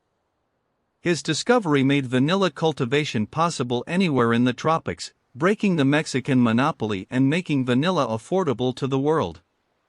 Albius died in poverty in 1880, having received no recognition or compensation for a discovery that transformed the global spice industry. The flavor in your ice cream has his name attached to it, in the record, even if the record has generally not mentioned it. The history of bread in the modern industrial era is partly the history of a nutrient stripped away and then added back. Traditional whole grain milling, which ground the entire wheat grain including the bran and germ, produced flour that retained the grain's full complement of vitamins, minerals, and fiber. Industrial roller milling, developed in the 1870s and 1880s, allowed the separation of the starchy endosperm from the bran and germ, producing a finer, whiter flour that was more shelf-stable and more appealing to consumers who associated white bread with wealth and refinement. The white bread that industrial milling made cheaply available to the working class was nutritionally inferior to the whole grain bread it replaced, deficient in B vitamins, iron, and fiber in ways that contributed to measurable nutritional deficiencies in populations that came to depend on it. By the mid-20th century, governments in the United States, Britain, and elsewhere were requiring the enrichment of white flour, the addition of synthetic B vitamins and iron to replace those removed by milling. The resulting product was whiter and shelf-stable and enriched, a food that had been stripped of its nutrients and then partially restored to nutritional adequacy by a process that the people eating it were entirely unaware of. The history of industrial bread is the history of a civilization that optimized for appearance and convenience, discovered the cost of that optimization in the health of its population, and then spent decades trying to correct for it without returning to what it had replaced. The history of the oyster is the history of a food that traveled in a single century from the diet of the poor to the menu of the rich, a journey that perfectly illustrates how abundance and scarcity reshaped the cultural meaning of what we eat. In the early 19th century, oysters were so abundant on the Atlantic coasts of Europe and North America that they were among the cheapest foods available in coastal cities, sold by street vendors, eaten by the poor as a cheap protein source, used to bulk out more expensive ingredients in pies and stews. Charles Dickens's 1836 observation that poverty and oysters always seem to go together reflected a genuine economic reality of his time. By the end of the 19th century, the Atlantic oyster populations had been nearly wiped out by overharvesting, habitat destruction from industrial runoff, and disease, and what had been cheap street food had become an expensive delicacy. The transition from abundant to scarce had reversed the oyster's social meaning entirely. What the poor ate because it was cheap became what the rich ate because it was rare, and the same shell that had fed the working classes of London and New York became the emblem of sophisticated consumption. The oyster's history is a compressed version of a pattern that repeats across food history. We eat what is abundant, we exhaust what we eat, and then we celebrate its scarcity. The history of soy sauce is the history of a fermentation technology that transformed the flavor profile of an entire hemisphere. Soy sauce originated in China approximately 2,500 years ago, developed from an earlier paste, zhong, made from fermented soybeans mixed with grain and salt. The liquid that separated from this paste during fermentation became, over centuries of refinement, the clear dark liquid that is now one of the most consumed condiments on Earth. The fermentation process that produces soy sauce involves a complex community of microorganisms, the mold Aspergillus oryzae, various yeasts, and lactic acid bacteria, acting over months on a mixture of soybeans, wheat, and salt in conditions that require precise management. The result is a liquid containing hundreds of flavor compounds, including glutamates that provide intense savory depth, and a salt concentration that preserves it without refrigeration. Soy sauce traveled from China to Japan, Korea, and Southeast Asia through Buddhist monastic networks, the same networks that spread vegetarian cooking practices, and was adapted by each culture into distinct regional variations: the lighter, saltier shoyu of Japan, the thicker, sweeter kecap manis of Indonesia, the more complex, layered flavors of Korean soy sauce aged in traditional pots.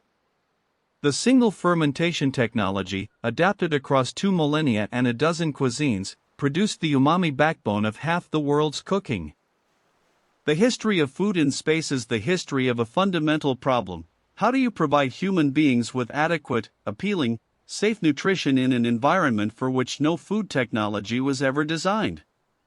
The first American astronauts in the Mercury program ate food that had been pureed and compressed into bite-sized cubes or squeezed from tubes in forms that bore almost no relationship to normal eating, functional but deeply unsatisfying.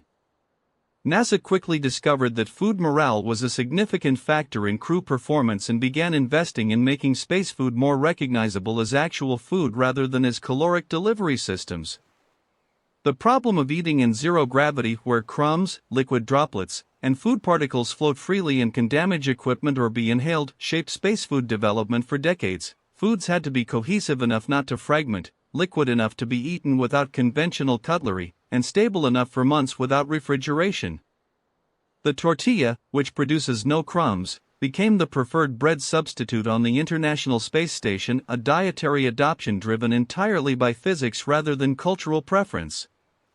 The history of space food is also the history of what happens when you ask food to do nothing more than sustain life, stripped of every social and cultural dimension, and how quickly the people eating it begin to ask for something more than sustenance, something that tastes like somewhere, something that tastes like home. The history of maize, corn, is the history of one of the most dramatic transformations of a wild plant in human history, and the agricultural knowledge required to accomplish it represents one of the great intellectual achievements of any civilization. The wild ancestor of maize, teosinte, a grass native to southern Mexico, bears almost no physical resemblance to the corn cob. Teosinte's seed-bearing structures are small, hard-cased, and contain only a few kernels arranged in a single row. The transformation of teosinte into maize required thousands of years of careful selection by ancient Mexican farmers, who chose, generation after generation, the individual plants whose genetic variations moved them incrementally closer to the large cobbed, soft-kerneled, high-yielding crop that would eventually feed half the world. The number of genetic changes required to accomplish this transformation is extraordinary, and the insight required to undertake selective breeding on this scale, without any theoretical framework for genetics, without the concept of the gene, using only the accumulated observation of what parents produced in their offspring, represents a sophistication of agricultural knowledge that formal science did not match until the 20th century. Maize is now the most produced grain crop in the world by volume, grown on every inhabited continent, used for human food, animal feed, industrial starch, sweeteners, and biofuel. All of it descends from a grass that ancient farmers in Mexico looked at 10,000 years ago and decided to improve. The history of the cookbook written by women for women is also the history of the slow transfer of culinary authority from the professional male chef to the domestic female cook, and the political dimensions of that transfer are more significant than they might appear. For most of culinary history in the Western tradition, professional cooking was a male domain. Chefs in aristocratic households, restaurant kitchens, and royal courts were overwhelmingly men, and the prestige cuisine they produced was overwhelmingly associated with male professional expertise. Domestic cooking, the feeding of families, the daily provision of meals, was female work, unpaid, unrecognized, and largely undocumented. The women who wrote cookbooks in the 19th century, Hannah Glass, Eliza Acton, Isabella Beeton, were claiming a form of authority in the domestic sphere that was simultaneously the only sphere available to them and the sphere most necessary to the functioning of the households that sustained everything else. Eliza Acton's Modern Cookery for Private Families, published in 1845, was the first English cookbook to list ingredients separately from the method, the format used in every cookbook published since. Acton invented the recipe format as we know it today, and the innovation was so useful and so obvious in retrospect that it was quickly adopted by everyone who came after her, including Isabella Beeton, who is better remembered despite producing a less original work. The most useful contributions are often the ones most quickly taken for granted. The history of chocolate and empire is written in the landscape of West Africa, where approximately 60% of the world's cacao is now grown, primarily in Côte d'Ivoire and Ghana. Cacao is not native to West Africa. It was introduced by European colonial powers in the 19th century as part of a deliberate strategy to establish tropical commodity production in their African territories. The cocoa farms that developed across West Africa in the 20th century were initially independent smallholder operations, and cocoa produced a period of genuine economic prosperity for Ghana, then the Gold Coast, in the early decades after independence. But the global chocolate industry, consolidated in the hands of a small number of multinational corporations that control pricing and purchasing, has consistently captured the value added in processing while returning a diminishing fraction of the retail price to the farmers who grow the raw material. A chocolate bar selling for $2 in a European supermarket may contain cacao for which the farmer who grew it received approximately 6 cents. The child labor that has been documented in West African cacao farming is the consequence of this price structure. When the commodity price is too low to pay adult wages, families use the unpaid labor of their children to remain viable. The sweet thing being eaten in comfort is connected, by a supply chain that most consumers never see, to a poverty and a labor system that it helps perpetuate. The connection does not make the chocolate less sweet. It makes the sweetness more complicated. The history of fermented dairy yogurt, kefir, buttermilk, creme fraiche is the history of a set of solutions to the problem of milk's short shelf life in warm climates, each solution discovered independently in different parts of the world and each producing something more complex, more varied in flavor, and in several cases more nutritious than the milk it started from. Yogurt has been produced in the Middle East and Central Asia for at least 5,000 years, the natural fermentation of milk by lactobacillus bacteria creating an acidic, thickened product that lasts significantly longer than fresh milk and is digestible by people who cannot tolerate fresh lactose. Kefir, from the Caucasus Mountains, is produced by a community of bacteria and yeasts living in symbiosis in cauliflower-like grains that are added to milk and removed when fermentation is complete, a technology so specific and so intimately connected to its particular microbial culture that it cannot simply be replicated from a recipe. It requires the actual kefir grains, maintained continuously from one batch to the next, as living heirlooms passed between households. The microbial cultures in fermented dairy products are, in the most literal sense, alive, complex communities of organisms that have been co-evolving with the humans who maintain them for thousands of years, shaped by the specific temperatures and milks and handling practices of the households that have kept them. They are the oldest pets in the world, and the most useful. The history of the American barbecue tradition is the history of a cooking technique, a social ritual, and a cultural identity whose origins lie in the Caribbean and whose development in the American South is inseparable from the history of slavery. The word barbecue derives from the Taino word barbacoa, referring to a wooden frame used for smoking and drying meat over fire, a technique observed by Spanish colonizers in the Caribbean in the 16th century and subsequently adapted, and spread across the Americas. In the American South, the practice of slow smoking tough, inexpensive cuts of meat, pork shoulder, beef brisket, ribs, over wood fires for hours or days was developed primarily by enslaved people who were given the least desirable cuts and who transformed them, through the patient application of heat, smoke, and time, into something extraordinary. The pit masters who were enslaved were the technical experts of Southern barbecue. Their knowledge of wood selection, fire management, timing, and seasoning was the knowledge that produced the cuisine, and their contribution was for most of American history either unacknowledged or credited to their enslavers. The regional barbecue traditions of the American South, the vinegar-based sauces of the Carolinas, the dry rubs of Memphis, the brisket culture of Texas, the whole hog traditions of eastern North Carolina are distinct, hotly contested, and deeply felt as cultural identity. All of them begin in the same transformation: patience, smoke, and the knowledge of people who made something extraordinary from what they were given. The history of the Green Revolution of the 1960s and 1970s, the development and dissemination of high-yield grain varieties that dramatically increased food production in the developing world, is one of the most contested chapters in the history of food and agriculture. The agronomist Norman Borlaug, who developed dwarf wheat varieties capable of producing dramatically higher yields than traditional varieties and who received the Nobel Peace Prize in 1970 for his work, is credited with saving over 1 billion lives from starvation. The new varieties he developed, combined with synthetic fertilizers and pesticides, transformed grain production in Mexico, India, Pakistan, and parts of Africa in ways that prevented the catastrophic famines that demographers had predicted for the 1970s. The other side of this story is the cost at which those yields were purchased. The new varieties required synthetic fertilizer inputs that traditional varieties did not, creating a dependency on industrial chemical production that exposed farmers to price volatility and environmental degradation. Traditional seed varieties, the product of thousands of years of local agricultural knowledge, were displaced by the standardized high-yield varieties, reducing agricultural biodiversity in ways whose long-term consequences are still being assessed.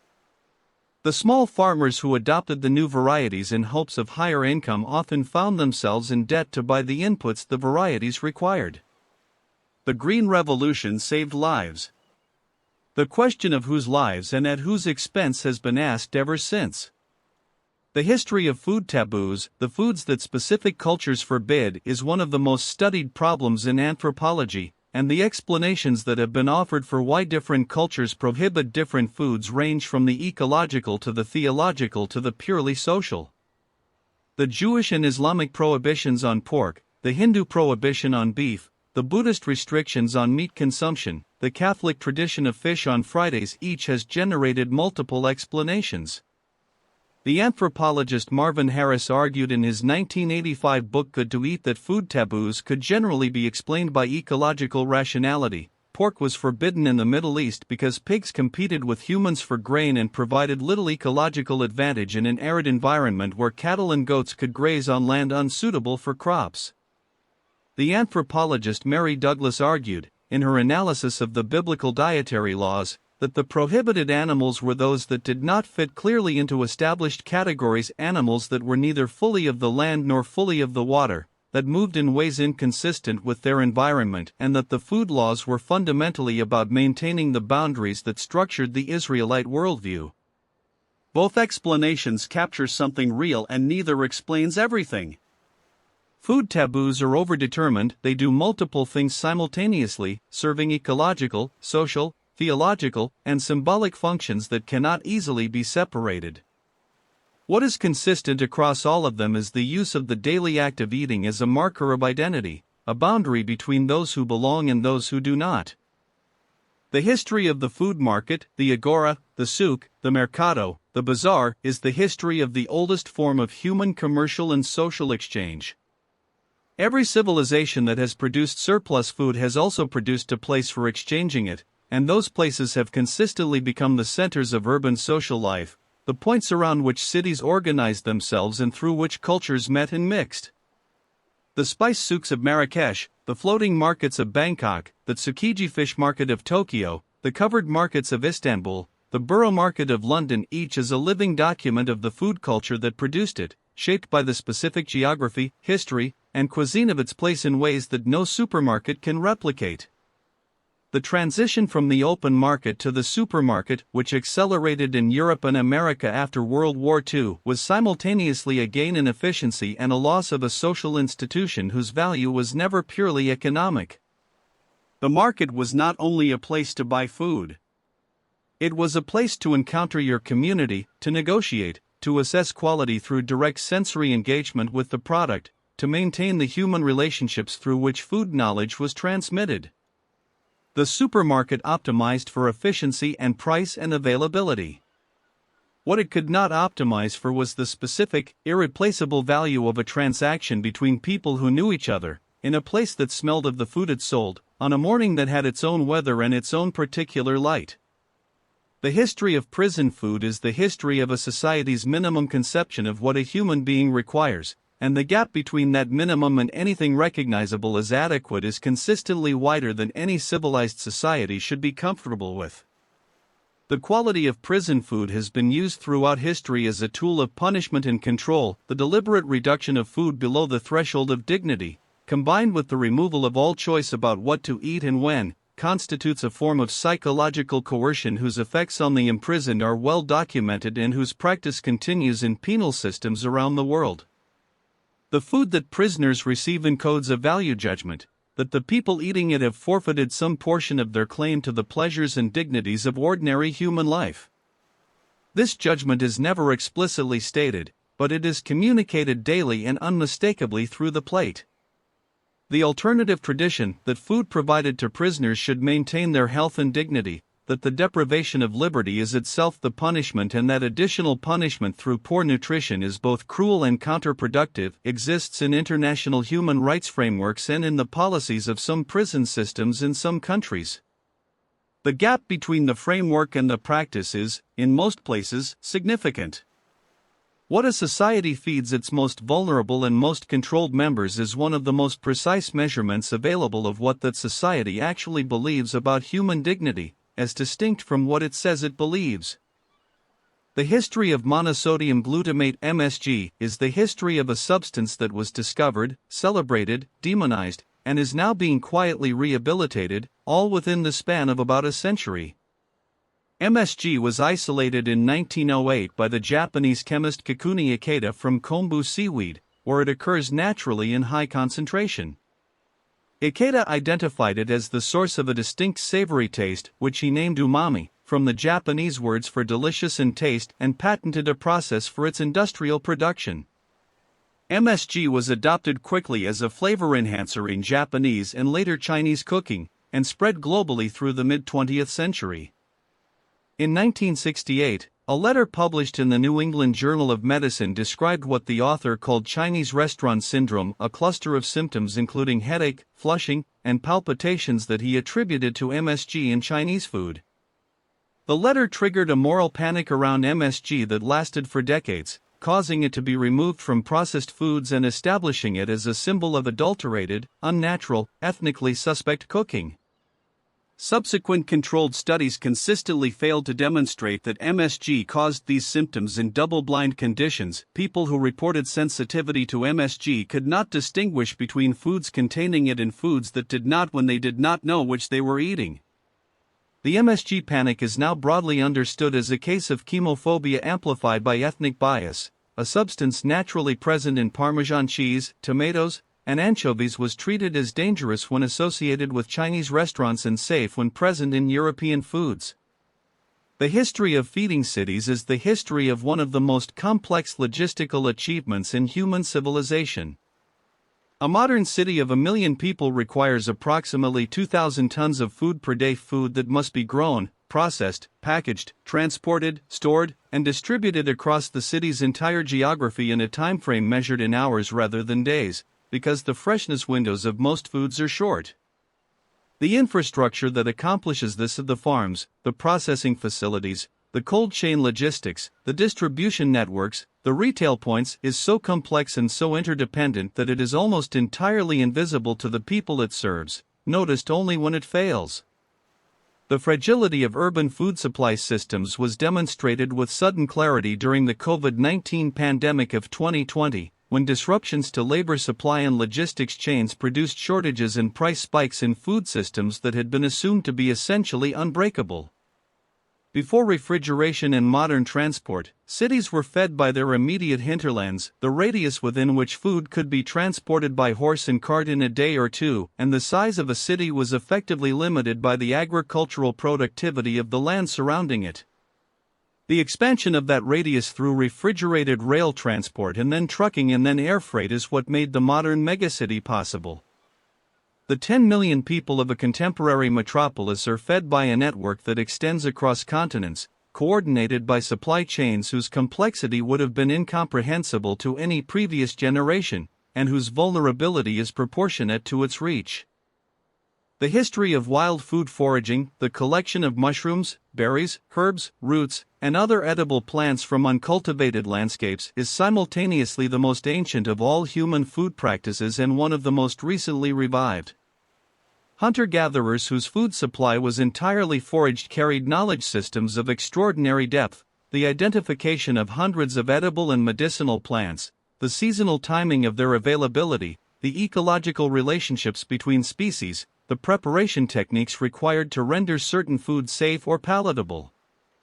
This knowledge was essential for survival and was transmitted with corresponding care through oral tradition, practical demonstration, and accumulated individual experience. The transition to agriculture did not eliminate foraging, it continued alongside cultivation in most cultures, filling nutritional gaps and providing foods that cultivation could not supply.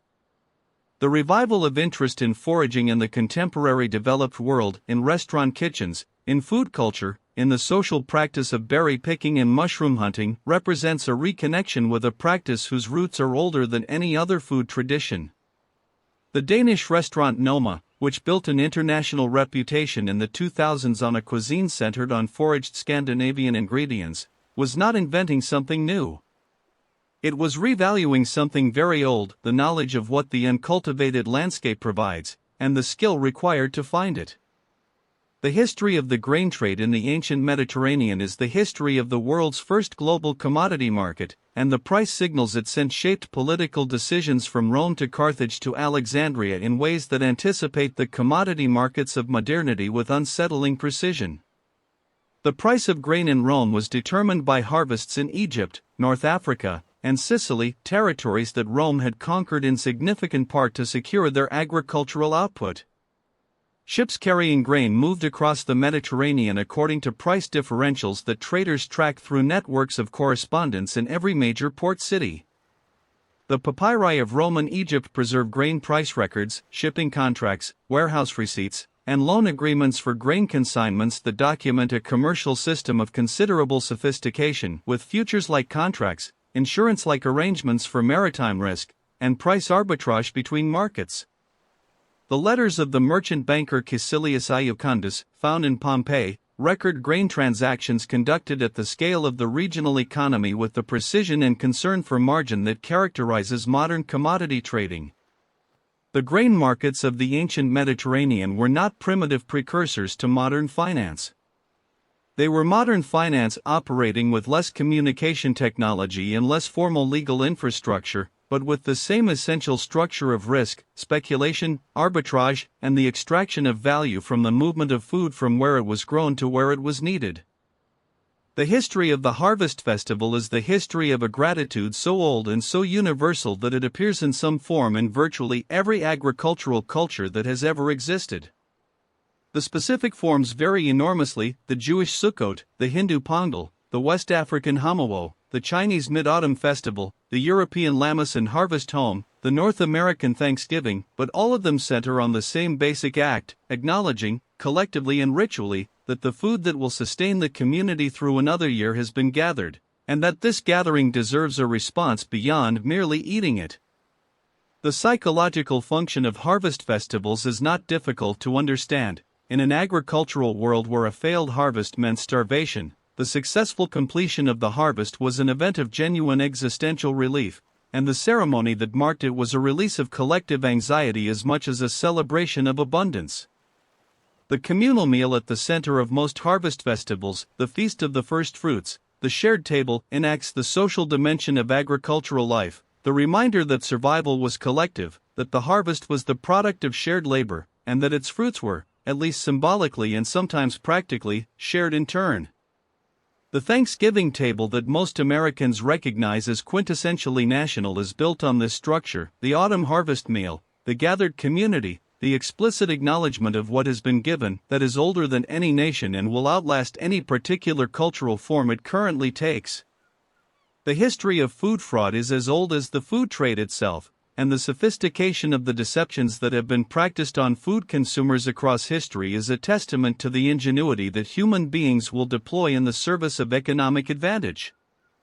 In ancient Rome, bakers were known to adulterate their bread with chalk, dried beans, sawdust, and other fillers to increase its weight and volume while reducing its ingredient cost, a practice addressed by Roman law with varying effectiveness. Medieval ale and bread were subject to formal regulation through the Assize of Bread and Ale, among the oldest consumer protection legislation in English history, precisely because the adulteration of these staples was so common and its consequences for the poor so serious. The adulteration of food became an industrial-scale problem in the 19th century, documented comprehensively in Frederick Occam's 1820 treatise A Treatise on Adulterations of Food, which catalogued the substances being added to bread, beer, wine, tea, coffee, spices, and virtually every other common food product in London. Alum in bread. Copper salts and pickles to enhance their green color. Sloe leaves mixed with tea. Lead acetate added to wine as a sweetener. The industrial food safety legislation of the late 19th century, the British Adulteration of Food Act of 1860, the American Pure Food and Drug Act of 1906, was the direct response to a food system that had demonstrated it could not regulate itself. The impulse to adulterate food for profit did not end with legislation. It adapted.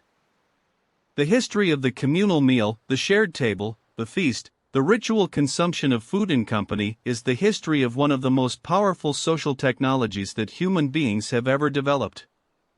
Eating together is so universal a human practice that it appears in some form in every culture ever documented, and its social functions are so fundamental that the anthropologist Claude Lévi-Strauss placed the distinction between the raw and the cooked, between nature and culture, between what is simply consumed and what is transformed for sharing, at the foundation of his entire analysis of human culture. The shared meal creates obligation. You have fed me and I owe you something in return. It creates trust. You have eaten from the same vessel as I have, and neither of us has been poisoned. It marks transitions, the wedding feast, the funeral meal, the birthday dinner, the ceremonial meal at which children become adults or seasons turn or the dead are remembered. The inability to share a meal, the person who will not eat with you, the table to which you are not invited, the food that is not offered, is in most cultures a statement of social exclusion so clear that it requires no further explanation. The history of social stratification can be written almost entirely in the history of who was permitted to eat with whom, in what space, from what vessels, at what time. Every invitation to a shared meal is a small act of inclusion. Every exclusion from the table is its opposite. The history of the Aztec food culture before European contact was more sophisticated and more varied than the post-conquest record suggests, and its partial destruction represents one of the significant food knowledge losses of the Columbian encounter. The markets of Tenochtitlan, the Aztec capital built on an island in Lake Texcoco, now the site of Mexico City, were described by the Spanish conquistadors with unconcealed astonishment. Hernán Cortés wrote to the Spanish king that the market at Tlatelolco was twice the size of the city of Salamanca and more orderly than any market in Spain. Bernal Díaz del Castillo described stalls selling every variety of food, game, fish, vegetables, fruits, prepared foods, spices, cacao, in a profusion and organization that clearly exceeded his European frame of reference. The Aztec dietary system was built around maize, beans, squash, chili peppers, tomatoes, cacao, and a remarkable variety of insects, fungi, and aquatic organisms harvested from Lake Texcoco, including spirulina algae harvested in cakes, axolotl salamanders, various aquatic insects, and lake-dwelling birds. The Spanish conquest disrupted this food system profoundly. The lake was eventually drained, the market culture was reorganized around Spanish commercial models, and many of the specific food traditions tied to the lake ecosystem were lost as the ecosystem itself was destroyed. What Mexican cuisine retained from this tradition, and what was lost, is still being recovered by food historians and chefs working from the fragments of the pre-conquest record. The history of the industrial kitchen and the professional chef in the modern sense begins with Marie-Antoine Carême, who in the early 19th century transformed French cooking from an aristocratic household craft into something approaching a systematic discipline with codified techniques, standardized preparations, and a theoretical framework that could be taught and replicated. Carême cooked for Talleyrand, for the Prince Regent of England, for Tsar Alexander I of Russia, and for the Rothschild banking family, carrying with him a conception of cuisine as an art form and a cultural statement that had no precedent in the history of professional cooking. His architectural pieces, Monty's elaborate sugar and pastry constructions that served as table centerpieces at major feasts, were designed on the same principles as the neoclassical architecture he admired, the kitchen conceived as a parallel domain of creative achievement to the fine arts.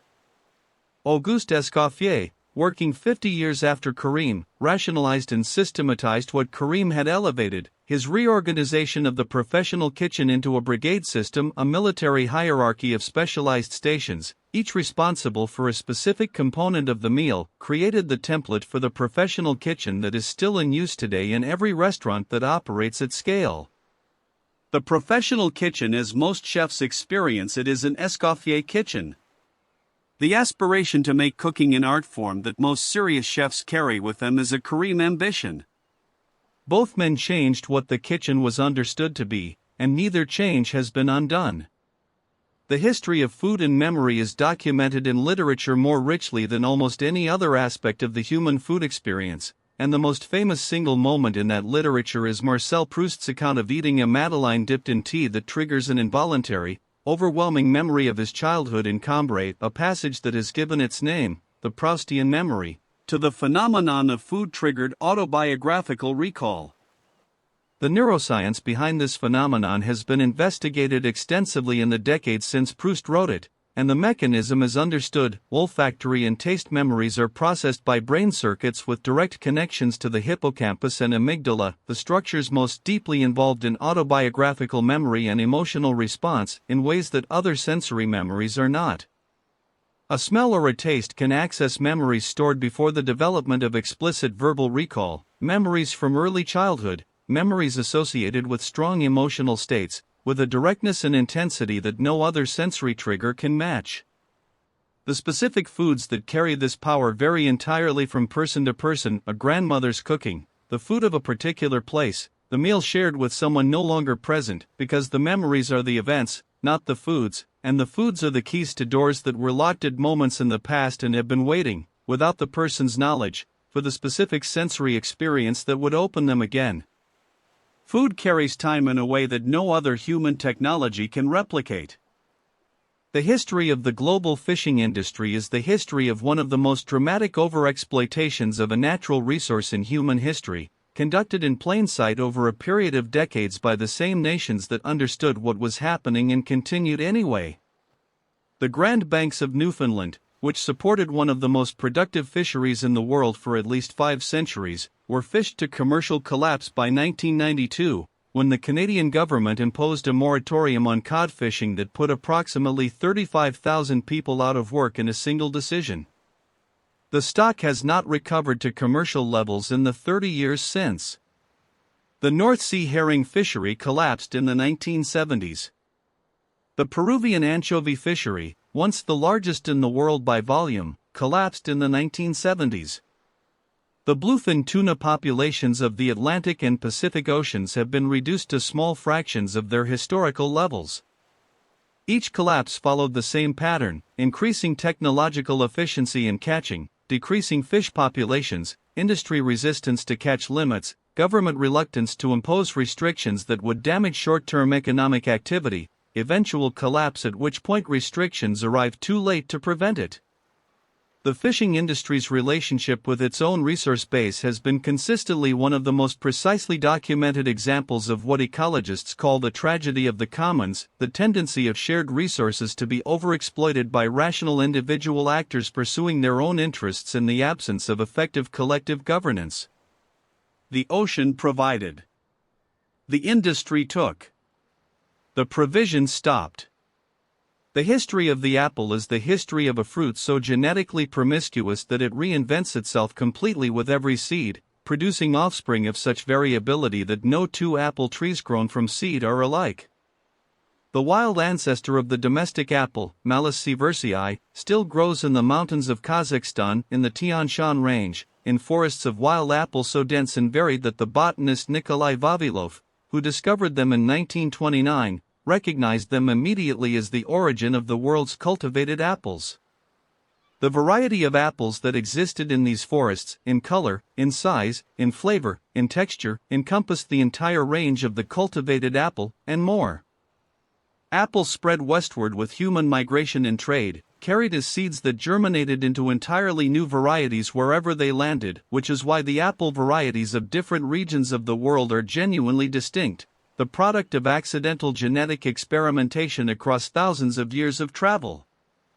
The English cultivated apple varieties of the 18th and 19th centuries, the Cox's orange pippin, the Bramley, the Worcester pearmain, were themselves accidents, seedlings found in gardens or orchards, identified as exceptional, and propagated by grafting because grafting, unlike seed, produces exact genetic copies.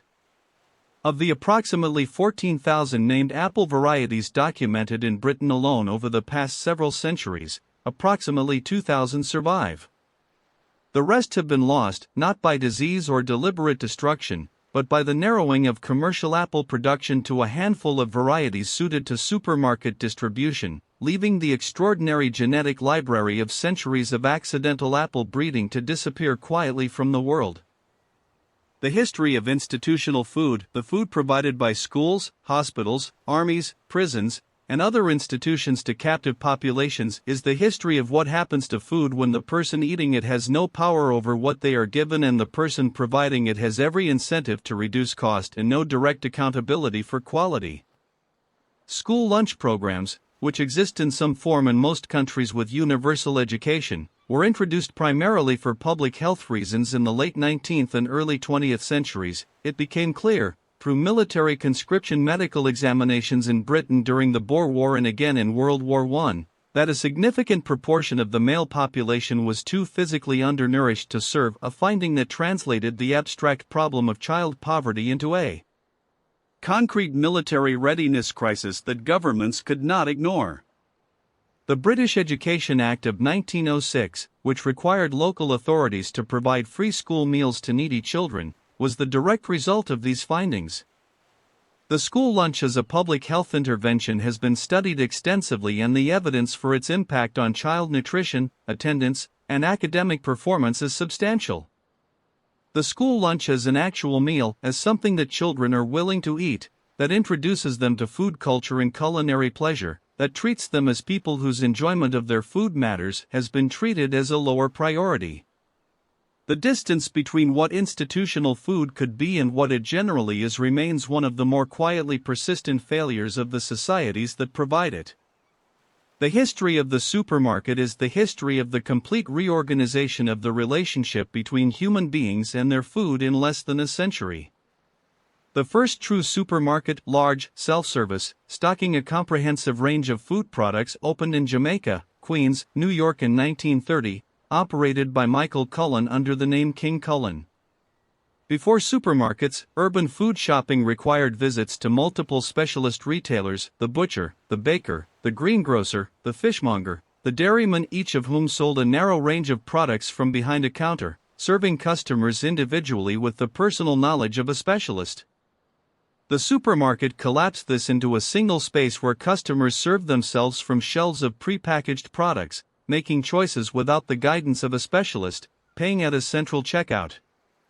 The efficiency gains were real and significant. Supermarkets reduced food prices, reduced the time required for shopping, and made available a range of products that no collection of small specialists could have matched.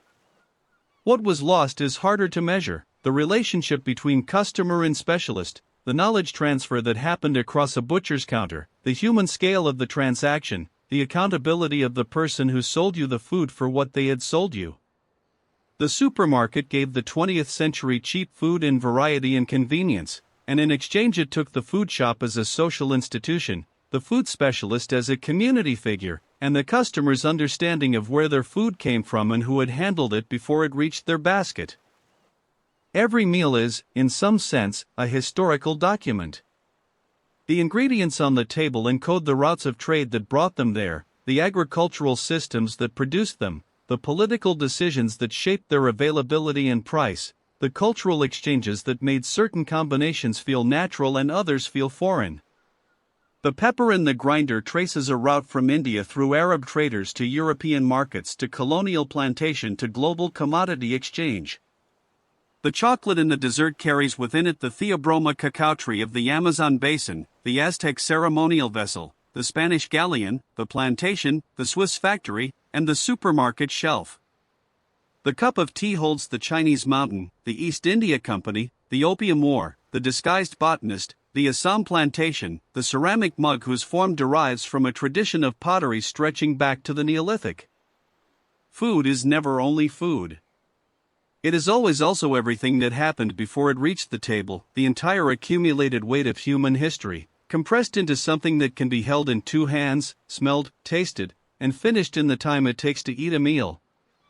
The forgetting, once the plate is cleared, is perhaps the most human thing of all. We eat. We are sustained. The history that fed us recedes behind the meal, waits in the dark, and begins again at the next hunger. Food is the one history that everyone participates in, 3 times a day, without exception. You cannot opt out of eating the way you can opt out of politics or religion or philosophy. The body insists. And in insisting, it connects you, whether you think about it or not, to every human being who has ever lived, who also ate, who also knew hunger and satisfaction and the specific comfort of a familiar taste at the end of a long day. The crops that feed the world today were domesticated by people whose names are lost, who left no record of their discovery except the plants themselves, modified over thousands of years of patient selection until they became the grains and vegetables and fruits that fill the markets and the fields.